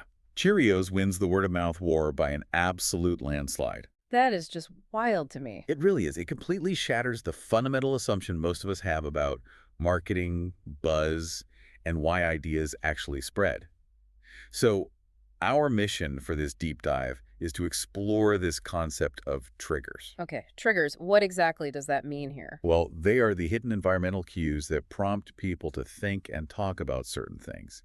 And for anyone listening who is, trying to build a business, launch a product, or even just get a community initiative off the ground, understanding the psychology of triggers is the ultimate secret. So it's not just about going viral for 15 minutes. Exactly. It is the core mechanism that determines whether you generate sustained, ongoing word of mouth, or whether you merely experience a fleeting burst of attention that just, vanishes as quickly as it arrived. Okay, let's unpack this, because that completely upends how I approach sharing things.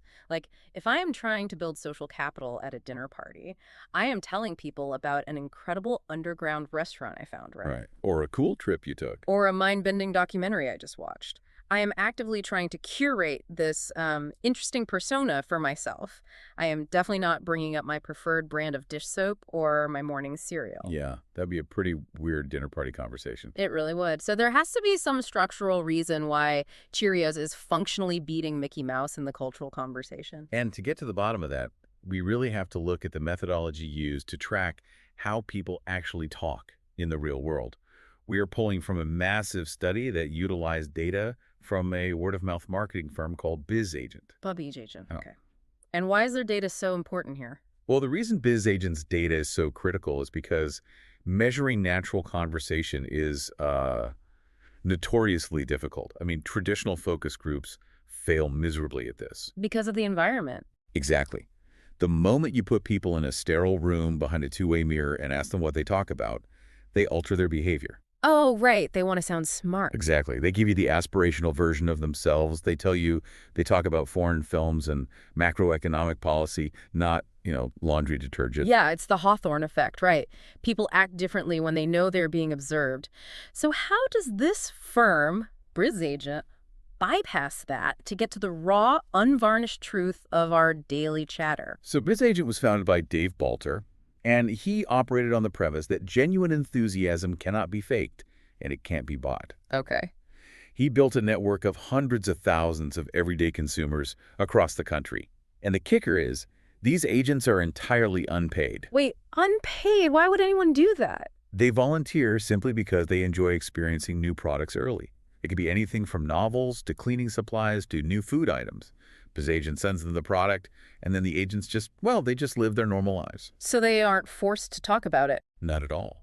But if they happen to talk about the product organically, with a coworker, or maybe a spouse, or a friend, they log a detailed report of that specific interaction. Oh, wow, so it's totally natural. Exactly. Because there is no financial incentive to lie, and because the conversations are happening in natural environments like break rooms, living rooms, school pickup lines, the resulting data set is perhaps the most accurate map of human word-of-mouth behavior ever constructed. That is fascinating, because when you aggregate all those localized, mundane conversations, you must really start to see the actual architecture of how ideas move through a population. You really do. And the sheer volume is staggering. Yeah, looking at the baseline numbers they pulled, the volume of informal marketing we do is just wild. The average American engages in more than 16 distinct word-of-mouth episodes every single day. 16 specific instances where an individual is verbalizing a thought, positive or negative, about a brand, a service, or an organization.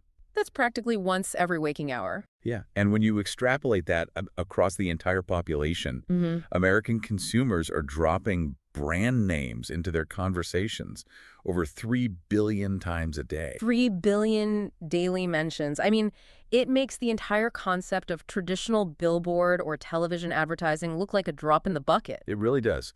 We are the most active marketing channel in existence. We really are. Like, we casually recommend a mechanic to a neighbor, or we complain about an airline delay on a phone call. We suggest a streaming show to a sibling. Yeah, it's so deeply woven into the fabric of our social grooming that it essentially becomes invisible to us. And I guess that invisibility is key, right? It is.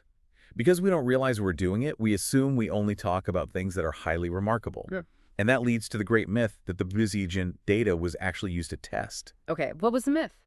Researchers wanted to rigorously analyze a foundational business assumption.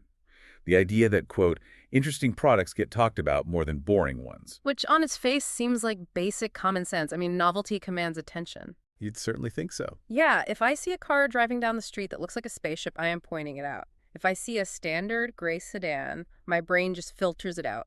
Right. So the researchers quantified everything. They categorized hundreds of products across a spectrum of traits. They scored them on novelty. They scored them on how surprising they were. Okay, making it empirical. Exactly. They scored them on how inherently interesting they were perceived to be. And then they cross-referenced those scores with the actual frequency of conversations logged in the BizAgent database. What did they find? The result was a statistical flatline. A flat line? Wait, meaning no connection at all? None. They found absolutely zero correlation between how interesting a product was and its overall ongoing buzz. Okay, I have to pause here because that completely contradicts my own lived experience. How so? Well, if I buy a revolutionary new piece of tech, I show it to everyone. I am definitely not evangelizing about the new trash bags I just bought at the supermarket. Right, that makes sense. So why on earth would people be just as likely to talk about a mundane utility product as they are a breakthrough innovation? It's a great question. And the confusion stems from a fundamental misunderstanding of time. The researchers were baffled initially, too. They even segmented the data, thinking, well, maybe younger demographics favor novelty, while older demographics favor utility. That would be a logical guess. But the flat line persisted across all ages and socioeconomic backgrounds. The breakthrough came when they stopped asking whether interesting traits matter and started asking when they matter. When they matter. Okay, how do you mean? We have to separate human communication into two distinct categories: immediate word of mouth and ongoing word of mouth. Oh, I see. That distinction changes the entire framing. It really does. Immediate word of mouth is the reflexive reaction, right? It's the conversation you have in the hours immediately following an experience. Like, you see an incredible movie trailer on a Tuesday morning, you mention it to your colleagues at lunch. But ongoing word of mouth is the slow burn. It's the conversations that continue to bubble up weeks, months, or even years after the initial exposure. And different entities require different types of word of mouth to survive. Think about a summer blockbuster movie. It is almost entirely reliant on immediate word of mouth. Because the window is so short. Right. The studio needs everyone talking about it on opening weekend. Otherwise, the theaters just drop it from their screens. But then think about a public health initiative or a B2B software platform or a household consumer good like Ziploc bags. Exactly. They need a permanent residency in the culture. Like an anti-littering campaign doesn't care if you talk about it the day the commercial airs. They need you thinking about it 6 months later when you're tempted to throw a wrapper out of your car window. Precisely. And the BizAgent data revealed that interesting products do generate a massive spike in immediate word of mouth. So novelty does work, just not for long. Right. Novelty buys you a very loud, very short burst of attention, but that attention decays incredibly fast. Once the novelty wears off, the conversation literally plummets to zero. Wow. But boring products, they don't get that initial spike. However, their conversational volume remains remarkably steady over time. Okay, this reminds me of a thought experiment from the source material. Let's say I decide to show up to the recording studio tomorrow dressed in authentic 18th century pirate gear. I would love to see that. Right. I've got the tricorn hat, the velvet frock coat, maybe a live parrot perched on my shoulder. It would certainly disrupt the workflow around here. Exactly. It would be the most interesting thing to happen in the building all week. Everyone would be texting their friends about it. The immediate word of mouth would be off the charts. No doubt. But what happens 2 months from now? Am I still the daily topic of conversation? Probably not. No, because the novelty evaporated. People adapted to the anomaly. Meanwhile, those same coworkers are still having weekly conversations about the mundane reality of the office coffee machine breaking down. Yes, the coffee machine is always relevant. Right. The pirate outfit was highly interesting, but it lacked the environmental necessity to sustain discussion. And that decay rate is the trap so many creators and entrepreneurs fall into. They pour all their resources into making a product or an idea interesting. They prioritize flash, shock value, and disruption. And they get their launch day spike. Exactly. They get the spike, but then they are completely bewildered when the market goes silent 2 weeks later. If you want your idea to have staying power, you cannot rely on novelty. So what do you rely on? You need a mechanism that repeatedly yanks your idea out of the subconscious and into the conscious mind. You need triggers. Okay, let's dissect the mechanics of a trigger then. In cognitive psychology, we are talking about environmental stimuli that prompt related thoughts. Right. Our brains are essentially vast interconnected webs of associations. Like a giant mind map. Exactly. When one node in that web gets activated by something we see, smell, or hear, the activation spreads to connected nodes. And the academic term for this is making an idea chronically accessible, right? That's the one. At any given moment, your conscious mind can only hold a very limited amount of information. Makes sense. Some thoughts are internally accessible. Like, if you are deeply stressed about a looming deadline, that thought is just hovering near the surface all day. But our environment exerts a massive, invisible gravitational pull on what rises to the surface, too. Absolutely. Like, if you are walking down the street and smell rain on hot asphalt, it might trigger a deeply buried memory of a childhood summer camp. Right. The memory didn't spontaneously generate out of nowhere. The environmental cue pulled it from the archives. So the operative phrase here really is top of mind leads to tip of tongue. Exactly. Top of mind leads to tip of tongue. If the environment makes a concept accessible, you are exponentially more likely to vocalize it. And there is a phenomenal historical example of this in the sources involving Mars candy bars. Oh, the 1997 anomaly. I love this one. Yes. Mid-1997, the Mars company is operating as usual. They haven't changed the recipe of the Mars bar. They haven't lowered the price. They haven't launched any new advertising campaigns. Business as usual. Exactly. But suddenly, sales for Mars bars begin to climb significantly. The executives are looking at the spreadsheets, completely confused as to what is driving the demand. And the demand was actually being driven by an event happening millions of miles away. Right. NASA had just landed the Pathfinder rover on the planet Mars. It was a massive global news event. It was everywhere. Every newspaper, every evening news broadcast, every radio station was constantly repeating the word Mars. Now the candy bar has absolutely nothing to do with the planet. Right. It was named after the company's founder, Franklin Mars. Exactly. But human neurology doesn't care about etymology. The brain just hears the phonetic sound, Mars, constantly being activated. This is a perfect illustration of semantic networks in action. The global news cycle basically acted as a multi-million-dollar involuntary advertising campaign for the candy company. Which is wild. It is. The frequent exposure to the word Mars increased the baseline accessibility of that specific neural node. And what I find so compelling is that the consumers had no idea this was happening. It's not like a shopper was standing in the grocery store reading a newspaper about the rover and consciously deciding, well, to celebrate the triumph of human spaceflight, I shall purchase this nougat. Not at all. It operates entirely below the threshold of conscious awareness. So how does it actually play out in the store? Well, the consumer is standing in the checkout aisle.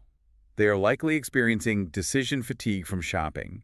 They scan the candy display, and their brain naturally gravitates toward the option that requires the least cognitive friction to process. Ah, the path of least resistance. Exactly. Because the concept of Mars was already highly primed in their semantic network, the Mars bar just felt familiar and appealing. They grabbed it without a second thought. It really highlights how porous our decision-making really is. We think of ourselves as these hyper-rational agents, carefully weighing utility and preference. But an environmental cue can just slip in through the side door and guide our hand. If you want to see just how porous that decision-making is, you have to look at the supermarket wine study.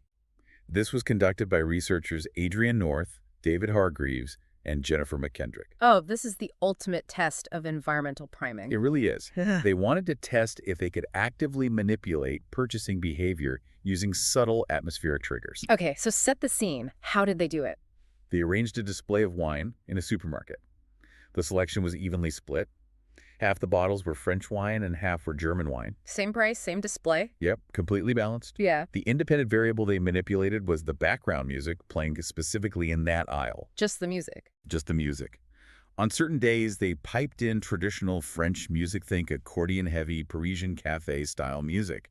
And on alternating days, they piped in traditional German music, brass-heavy, Oktoberfest-style Oompa bands. Wait, so you're telling me my free will, my personal taste in wine is overridden by an accordion? It sounds crazy, right? It sounds like a massive leap. I feel like if I'm going to spend money on a bottle of wine, I am reading the labels, checking the vintage, looking at the price. I'm not just dancing to the music and blindly throwing bottles in my cart. Well, you are engaging in conscious evaluation. But the music biases the starting point of that evaluation. Why? The data is definitive. What did the numbers say? On the days the French music played, the overwhelming majority of the wine sold from that display was French.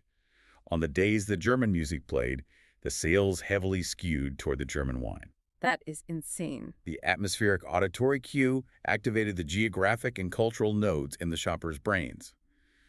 When the French node was primed, French wine just felt like a more congruent natural choice. And again, the shoppers were completely blind to the manipulation, right? Totally blind. When the researchers intercepted the shoppers after their purchase and explicitly asked them if the music had influenced their choice, the shoppers firmly denied it. Of course they did. Nobody wants to admit they were brainwashed by an Oompa band. Exactly. They provided these highly rationalized post hoc justifications. They claimed they bought the French wine because it paired better with their dinner or because it was a better value. So the conscious brain creates a logical narrative to explain a decision that the subconscious brain actually made based on an environmental trigger. That is exactly what happens. That is fascinating, but I mean, it also feels incredibly low stakes. A $2 candy bar, a $15 bottle of wine.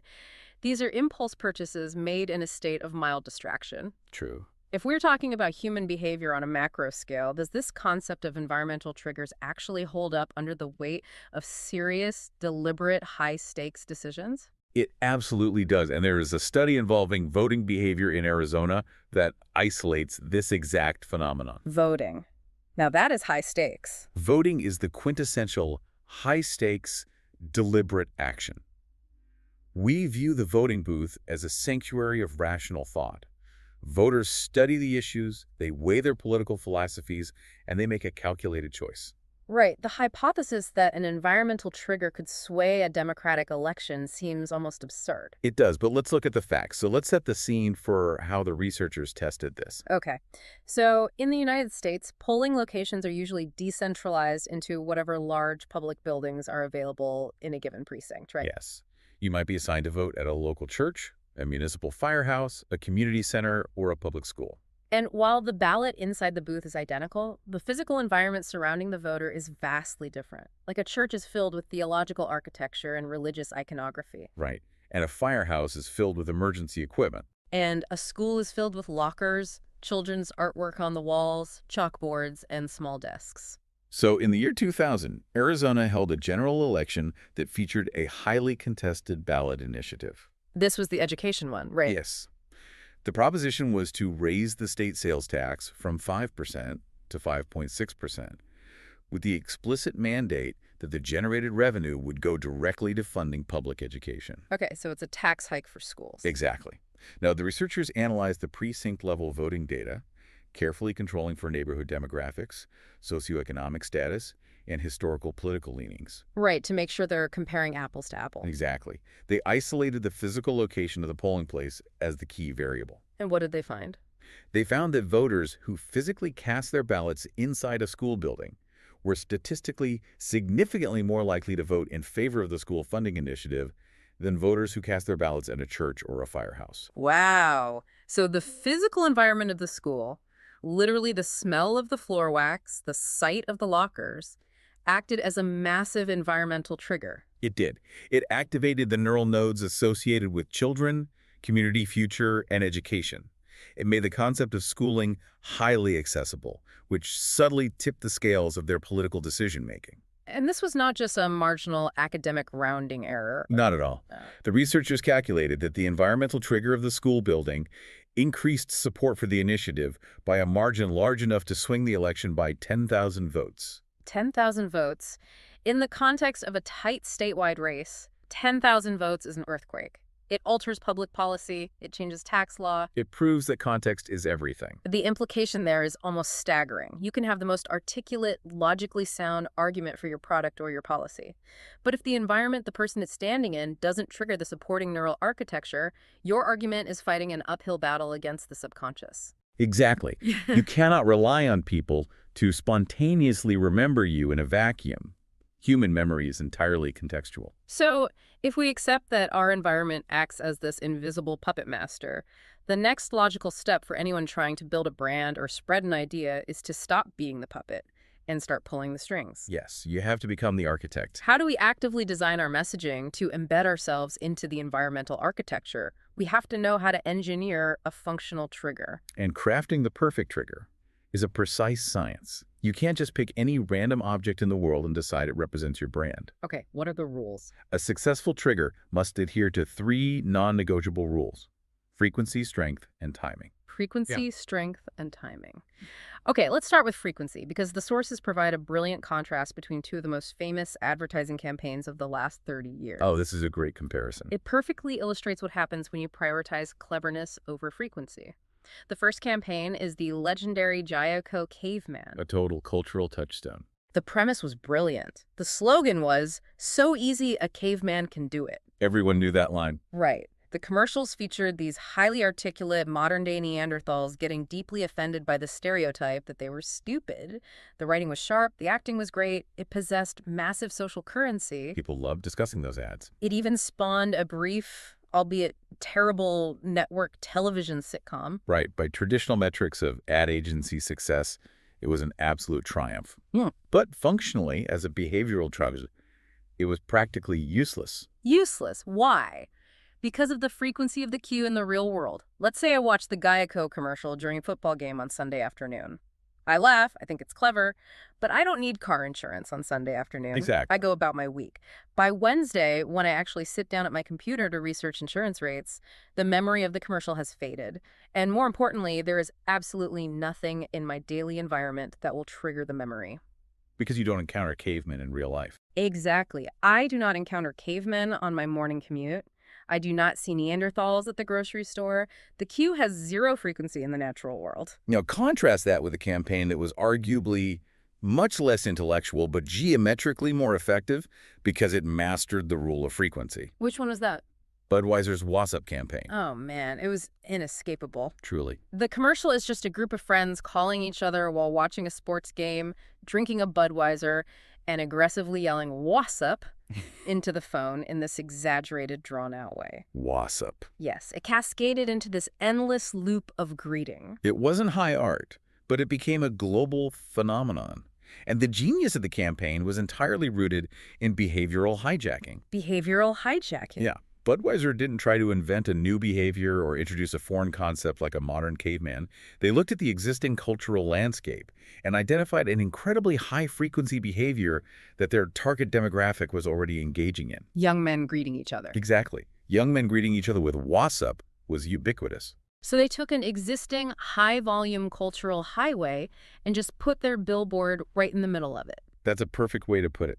By linking their beer to the greeting, they ensured that every single time a group of friends met up at a bar or called each other on a Friday night, the greeting itself acted as the trigger. The consumer was doing the marketing for them multiple times a day. That is the power of a frequent cue. And you see it happen even without massive ad budgets. We can look at the bizarre virality of Rebecca Black's song Friday. Oh, wow! The 2011 internet fever dream. You remember it? Of course. The song was universally panned. Music critics called it the worst song ever recorded. The lyrics were essentially just a young girl listing the days of the week and describing sitting in the backseat of a car. Right. It was objectively lacking in traditional quality. Yet, it achieved hundreds of millions of views. How does that happen? The analytics on how that song grew are fascinating. If you look at the view count chart, it doesn't look like a traditional viral spike that goes up and then slowly fades out. The chart looks like a heartbeat. A heartbeat. Yeah, views would be completely flat on Monday, Tuesday, Wednesday, and Thursday. And then every single Friday, the view count would absolutely explode. Because the song was heavily anchored to a cyclical, unavoidable trigger. The calendar itself was the marketing engine. Exactly. On a Tuesday, nobody thinks about the song. But the moment you wake up and realize it is Friday, the environmental cue activates the neural node associated with the song. The song didn't get any better on Fridays. It just became chronically accessible. Right. And this exact logic forced a major pivot for Michelob beer. Anheuser-Busch originally ran a massive campaign with the slogan, "Holidays are made for Michelob." Which has a premium, celebratory ring to it. It does. It positions the beer as a special occasion beverage. But they eventually realized they had capped their own growth because of the frequency rule. Oh, because there aren't that many holidays. Exactly. How many major holidays are there in a year? Maybe 5 or 6, where you might actually sit down and drink a beer. That means the environmental trigger only occurs half a dozen times annually. That's terrible frequency. So they made a slight but profound semantic shift. They changed the slogan to, "Weekends are made for Michelob." Oh, brilliant. A weekend happens 52 times a year. Right. They exponentially increased the frequency of the trigger without changing the product at all. They just changed the cue they were attaching it to. Okay, so that's frequency, which brings us to the second rule. Strength. Frequency alone is not enough, right? Not at all.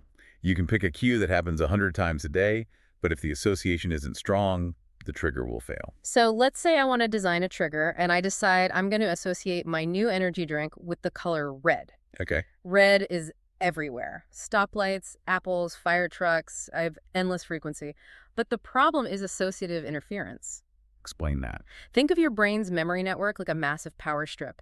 If you plug one appliance into the power strip, it draws full current. It works perfectly. That is a strong, exclusive association. Makes sense. But if you plug 50 high-wattage appliances into that exact same power strip, the system gets overloaded. The circuit trips. The current is diluted. That is an excellent way to visualize it. In cognitive psychology, we call it the vampire effect, or associative dilution. The vampire effect, I like that. Right, because red is already deeply linked to Coca-Cola, to Valentine's Day, to stop signs, to danger, to Target stores. The neural node for red is supporting so many distinct connections that no single connection is particularly strong. So if you try to attach your new energy drink to the color red, your message gets completely drowned out by the noise of the existing associations. The current is just too weak to reach your specific product. Exactly. You need a dedicated circuit. If I ask you, what goes with peanut butter? Jelly, instantly. See? There is almost zero cognitive friction. The neural path between peanut butter and jelly is basically a high-speed fiber optic cable. They have an exclusive bidirectional relationship. So when you're crafting a trigger, you have to find a cue in the environment that isn't already burdened by 100 competing meanings. You need to forge a fresh, exclusive link. And even if you secure a frequent cue and you build a strong exclusive link, the entire system collapses if you violate the third rule. Timing. Timing. Yes. A trigger is entirely useless if it fires when the individual is incapable of taking action. Actionable timing. This is where so many brilliant creative ideas die. Oh, absolutely. Let's look at the New Zealand commercial for HeatFlow. So HeatFlow is a temperature control system for bathrooms. The ad agency put together a highly polished commercial. Very high production value. Right. It opens with an attractive man taking a luxurious, steaming hot shower. The music is catchy. He turns off the water, opens the glass door, and a woman hands him a fluffy towel. He smiles, steps out onto the bath mat, and boom, the logo for HeatFlow flashes on the screen. The narrative links the product, the heating system, to the environmental cue of stepping onto a bath mat after a shower. And it makes perfect thematic sense. But logistically, it is a complete disaster. Why is that? Think about the physical reality of the consumer. You are dripping wet, standing naked in your bathroom, stepping onto a bath mat. The trigger fires in your brain. I should buy a HeatFlow system. What can you possibly do with that information in that exact moment? Absolutely nothing. You can't pull out your phone. You can't drive to the hardware store. Right. The intention is generated, but the environment completely prevents execution. And by the time you dry off, get dressed, eat breakfast, commute to the office, and finally sit down at a computer where you could purchase the system. 3 hours have passed. The cognitive accessibility has decayed back to baseline. The trigger fired at the wrong time. We see this exact timing failure in behavioral economics all the time, particularly with public policy campaigns like reusable grocery bags. Oh, the grocery bags. Yes. Municipalities spend millions trying to encourage citizens to bring canvas bags to the supermarket to reduce plastic waste. And surveys show that citizens genuinely want to comply. People want to help the environment. They do. They have the bags in their home. They have the intention, but they constantly forget. Because the trigger is misplaced. I do this all the time. I drive to the grocery store, I park, I walk through the sliding glass doors, I see the shopping carts or I see the produce aisle, and that is when the trigger fires. Right. The grocery store environment cues the memory of the bags. But my bags are in the trunk of my wife's car or sitting by my front door at home. Exactly. The trigger is firing at the point of consumption, not the point of preparation. It doesn't help to be reminded when you are already in the checkout line. So how do you fix it? You have to rewind the tape. You have to attach the trigger to a cue that occurs exactly when the action can be taken. Okay, give me an example. If you run a campaign that links the act of writing a shopping list to the act of grabbing the canvas bags, the timing aligns. Ah, I see. You are sitting at your kitchen counter, you write the list, the trigger fires. And the bags are in the next room. You can take immediate action. Wow. Okay, so to synthesize the engineering of a perfect trigger, you must identify a cue that occurs frequently in the natural environment. You must ensure the association is strong and unburdened by competing ideas. And you must sequence the trigger so that it fires precisely when the target has the agency to execute the desired behavior. You nailed it. That structural framework is incredibly powerful if you have a product that naturally aligns with existing behaviors. Like Budweiser had greetings, Michelob had weekends. Exactly. Yeah. But what if you are selling something that is fundamentally unexciting? What if your product doesn't naturally connect to any high-frequency, actionable cue in the environment? Right. Are you just out of luck? Not at all. If a natural trigger doesn't exist, you construct an artificial one. You engage in a strategic process called growing the habitat. Growing the habitat. I love the biological framing of this. It's very fitting. In nature, an organism's habitat is the specific environment that sustains it. Like, a polar bear needs Arctic ice. A cactus needs an arid desert. And products and ideas have habitats too. Right. Hot dogs have a natural habitat of summer barbecues and baseball stadiums. Champagne has a habitat of New Year's Eve and weddings. And a brand will slowly die if its habitat shrinks or becomes too narrow. This brings us to the turnaround story of the Kit Kat brand. Okay, let's talk about Kit Kat. It is a masterclass in artificially expanding a product's habitat. The story of Colleen Chorak. So, by the time she was brought in to manage the Kit Kat brand, it was a sinking ship. Sales had been steadily declining. Multiple previous marketing campaigns had totally failed to reverse the trend. It was a tough spot. And to make matters worse, upper management essentially handcuffed her. They told her she would receive no television budget. She had a fraction of the resources her predecessors had. She couldn't rely on brute force advertising. She couldn't afford to make the brand interesting through expensive spectacle. She had to rely on behavioral science. So what did she do? She started by digging into the ethnographic data of how people actually consumed Kit Kats. She wasn't looking at demographic spreadsheets. She was looking at the physical context of consumption. Which is brilliant. She discovered two critical patterns.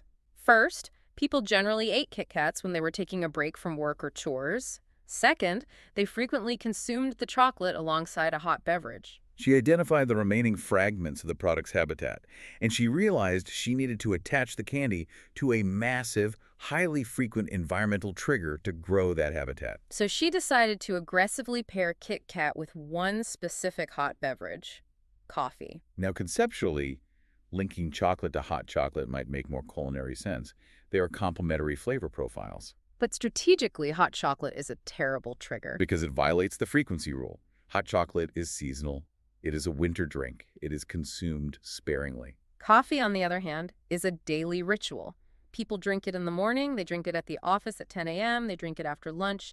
It is a high-frequency, year-round, ubiquitous environmental stimulus. So armed with her tiny budget, Colleen Chorak didn't try to make a funny or emotional campaign. She just bought cheap radio ads that ruthlessly hammered home the pairing. A break, a Kit Kat, and a coffee. Over and over again. She was engaging in basic Hebbian learning neurons that fire together, wire together. She was physically forging a new neural pathway in the minds of the consumers. She manufactured a trigger out of thin air.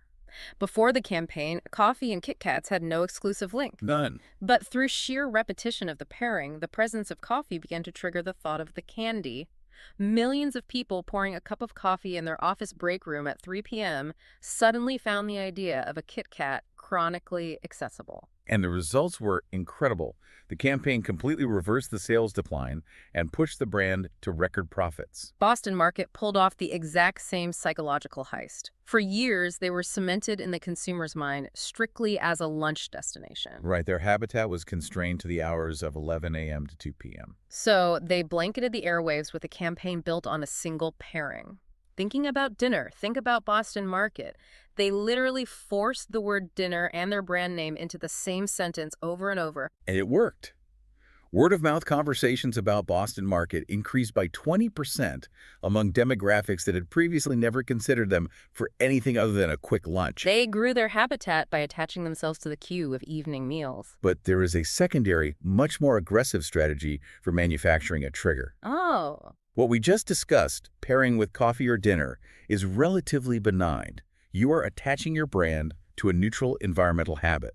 But what if you decide to attach your message to the marketing of your direct competitor? Oh, this is the asymmetric warfare of marketing, the ultimate David versus Goliath scenario. Exactly. Imagine you are a tiny, underfunded nonprofit organization. Your mission is to combat the influence of a massive multinational corporation.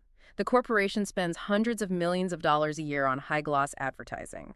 You have a budget of effectively zero. You cannot buy more billboards. You cannot buy more television time. You cannot outshout them. So instead of fighting their budget, you hijack it. You use a psychological strategy known as the poison parasite. The poison parasite strategy. It sounds incredibly sinister, but conceptually, it is brilliant. How does it work?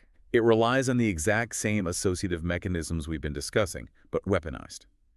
The goal is to turn the rival's own message, their own imagery, into a trigger for your counter-message. You inject your poison into their massive marketing ecosystem, turning them into a host for your parasite. The textbook example of this is the battle against the Marlboro Man. For decades, Marlboro dominated the tobacco industry, largely on the back of one of the most successful advertising campaigns in American history. The Marlboro Man. You had these breathtaking cinematic billboards of rugged, stoic cowboys riding horses through pristine, snow-capped mountains or wide-open plains. The imagery was iconic. It was deeply entrenched in the cultural psyche as a symbol of rugged independence. Right. And the anti-smoking campaigns could not afford to match that level of visual saturation, so what did they do? They created a spoof ad. And the spoof ad was meticulously designed to mirror the visual language of a real Marlboro billboard. It featured the same rugged cowboys, the same beautiful horses, the same majestic Western typography. It looked identical to the host. But they injected the poison in the caption. The ad shows two of these tough cowboys riding side by side, and one turns to the other, and the text reads, "Bob, I've got emphysema." It introduces immediate, shocking cognitive dissonance. It's darkly hilarious, but the psychological utility of it is devastating. Because they mirrored the visual cue so perfectly, they forged an associative link between the iconic cowboy imagery and the concept of terminal lung disease. Now, every single time a consumer drives down the highway and sees a real multi-million-dollar Marlboro billboard, the visual of the cowboy acts as a trigger. The consumer's brain instantly retrieves the memory of the spoof ad and the word emphysema. The anti-smoking campaign didn't need to buy 1,000 billboards. They only needed to buy a few, just enough to establish the cognitive link. Once the link was forged, Marlboro's entire advertising budget was effectively working against them. Marlboro is paying to remind people of the anti-smoking message. It is the ultimate jiu-jitsu move. You take the momentum and the weight of your opponent and use it to throw them to the mat. You don't have to wait around hoping a natural trigger exists for your idea. You can aggressively pair your idea with a mundane daily habit, expanding your habitat. Or, if you are outgunned, you can cleverly hijack the messaging of your rivals and make their dominant cultural footprint work for you. Which brings us full circle, back to the tension we opened the show with. Yes. The paradox of Disney World versus Honey Nut Cheerios. We have all the psychological pieces on the board now. Let's synthesize exactly why the boring cereal dominates the magical kingdom in the data. Well, Disney World is the epitome of social currency. It is highly interesting, it is emotionally resonant, it is visually spectacular, but its habitat is incredibly small. Exactly. Unless you are actively looking at a photo album or packing a suitcase or watching a Disney movie, the natural environment of your daily life does not prompt you to think about it. The triggers are weak and infrequent. But Cheerios is an absolute masterclass in passive environmental triggers. It doesn't rely on being interesting. It relies on relentless frequency and perfect timing. The vast majority of people eat breakfast every single day. The bright yellow and orange boxes are visually prominent in every single grocery store. The contextual cues of waking up, morning routines, and breakfast are inescapable, highly frequent, incredibly strong triggers. And the data isn't just theoretical. It tracks perfectly with real-time behavior. If you analyze Twitter data now, X4, when these brands are organically mentioned by users, the mentions of Cheerios do not happen randomly. They follow a highly predictable, repeating circadian rhythm. Exactly. The conversational volume maps perfectly to the biological and cultural habit. The data shows that organic mentions of Cheerios start ticking up around 5:00 a.m. as early risers wake up. The chatter peaks massively every single day, exactly between 7:30 and 8:00 a.m. Right, and then as the morning routine ends and people commute to work, the conversational volume drops off sharply around 11:00 a.m. And the proof that this is entirely driven by the environmental trigger is that on weekends, the spike still happens, but it shifts slightly later in the morning. Aligning perfectly with the fact that people sleep in on Saturdays and Sundays. The trigger drives the talking. If we look at the entire landscape of why things catch on, we can map these concepts onto a broader dynamic. Yeah, it really puts it all in perspective. It feels a bit like the dynamic of a rock band. If getting your product, your policy, or your idea to catch on is a rock band social currency, making people feel like insiders, being highly interesting, having the shocking novelty of a pirate costume, All right. that is your flashy front man. Right. The front man is chaotic, exciting, and gets all the magazine covers. The front man gets the immediate buzz and the opening weekend ticket sales. But triggers. Triggers are the rhythm section. They are the drummer and the bassist. Exactly. They aren't in the spotlight. They don't get the glory. They're fundamentally boring. But they are the absolute workhorses keeping the beat going week after week, month after month, year after year. They lay down the structural groundwork that drives long-term survival. If you want your idea to endure beyond its initial launch, you have to prioritize the rhythm section. You have to realize that top of mind means tip of tongue. It fundamentally changes the objective. It is no longer just about creating a great message. It is about engineering the environment to recall that message. So we've figured out how to hack the environment to keep people talking. We know how to use frequency, strength, and timing to build these invisible cognitive puppet strings. We do. But think about this. What if trying to make people happy or interested is actually the wrong approach? What if making your audience incredibly viscerally angry is actually the secret mechanism to making them share your message uncontrollably? No, that is a dangerous thought. Something to chew on. Until next time, keep diving deep.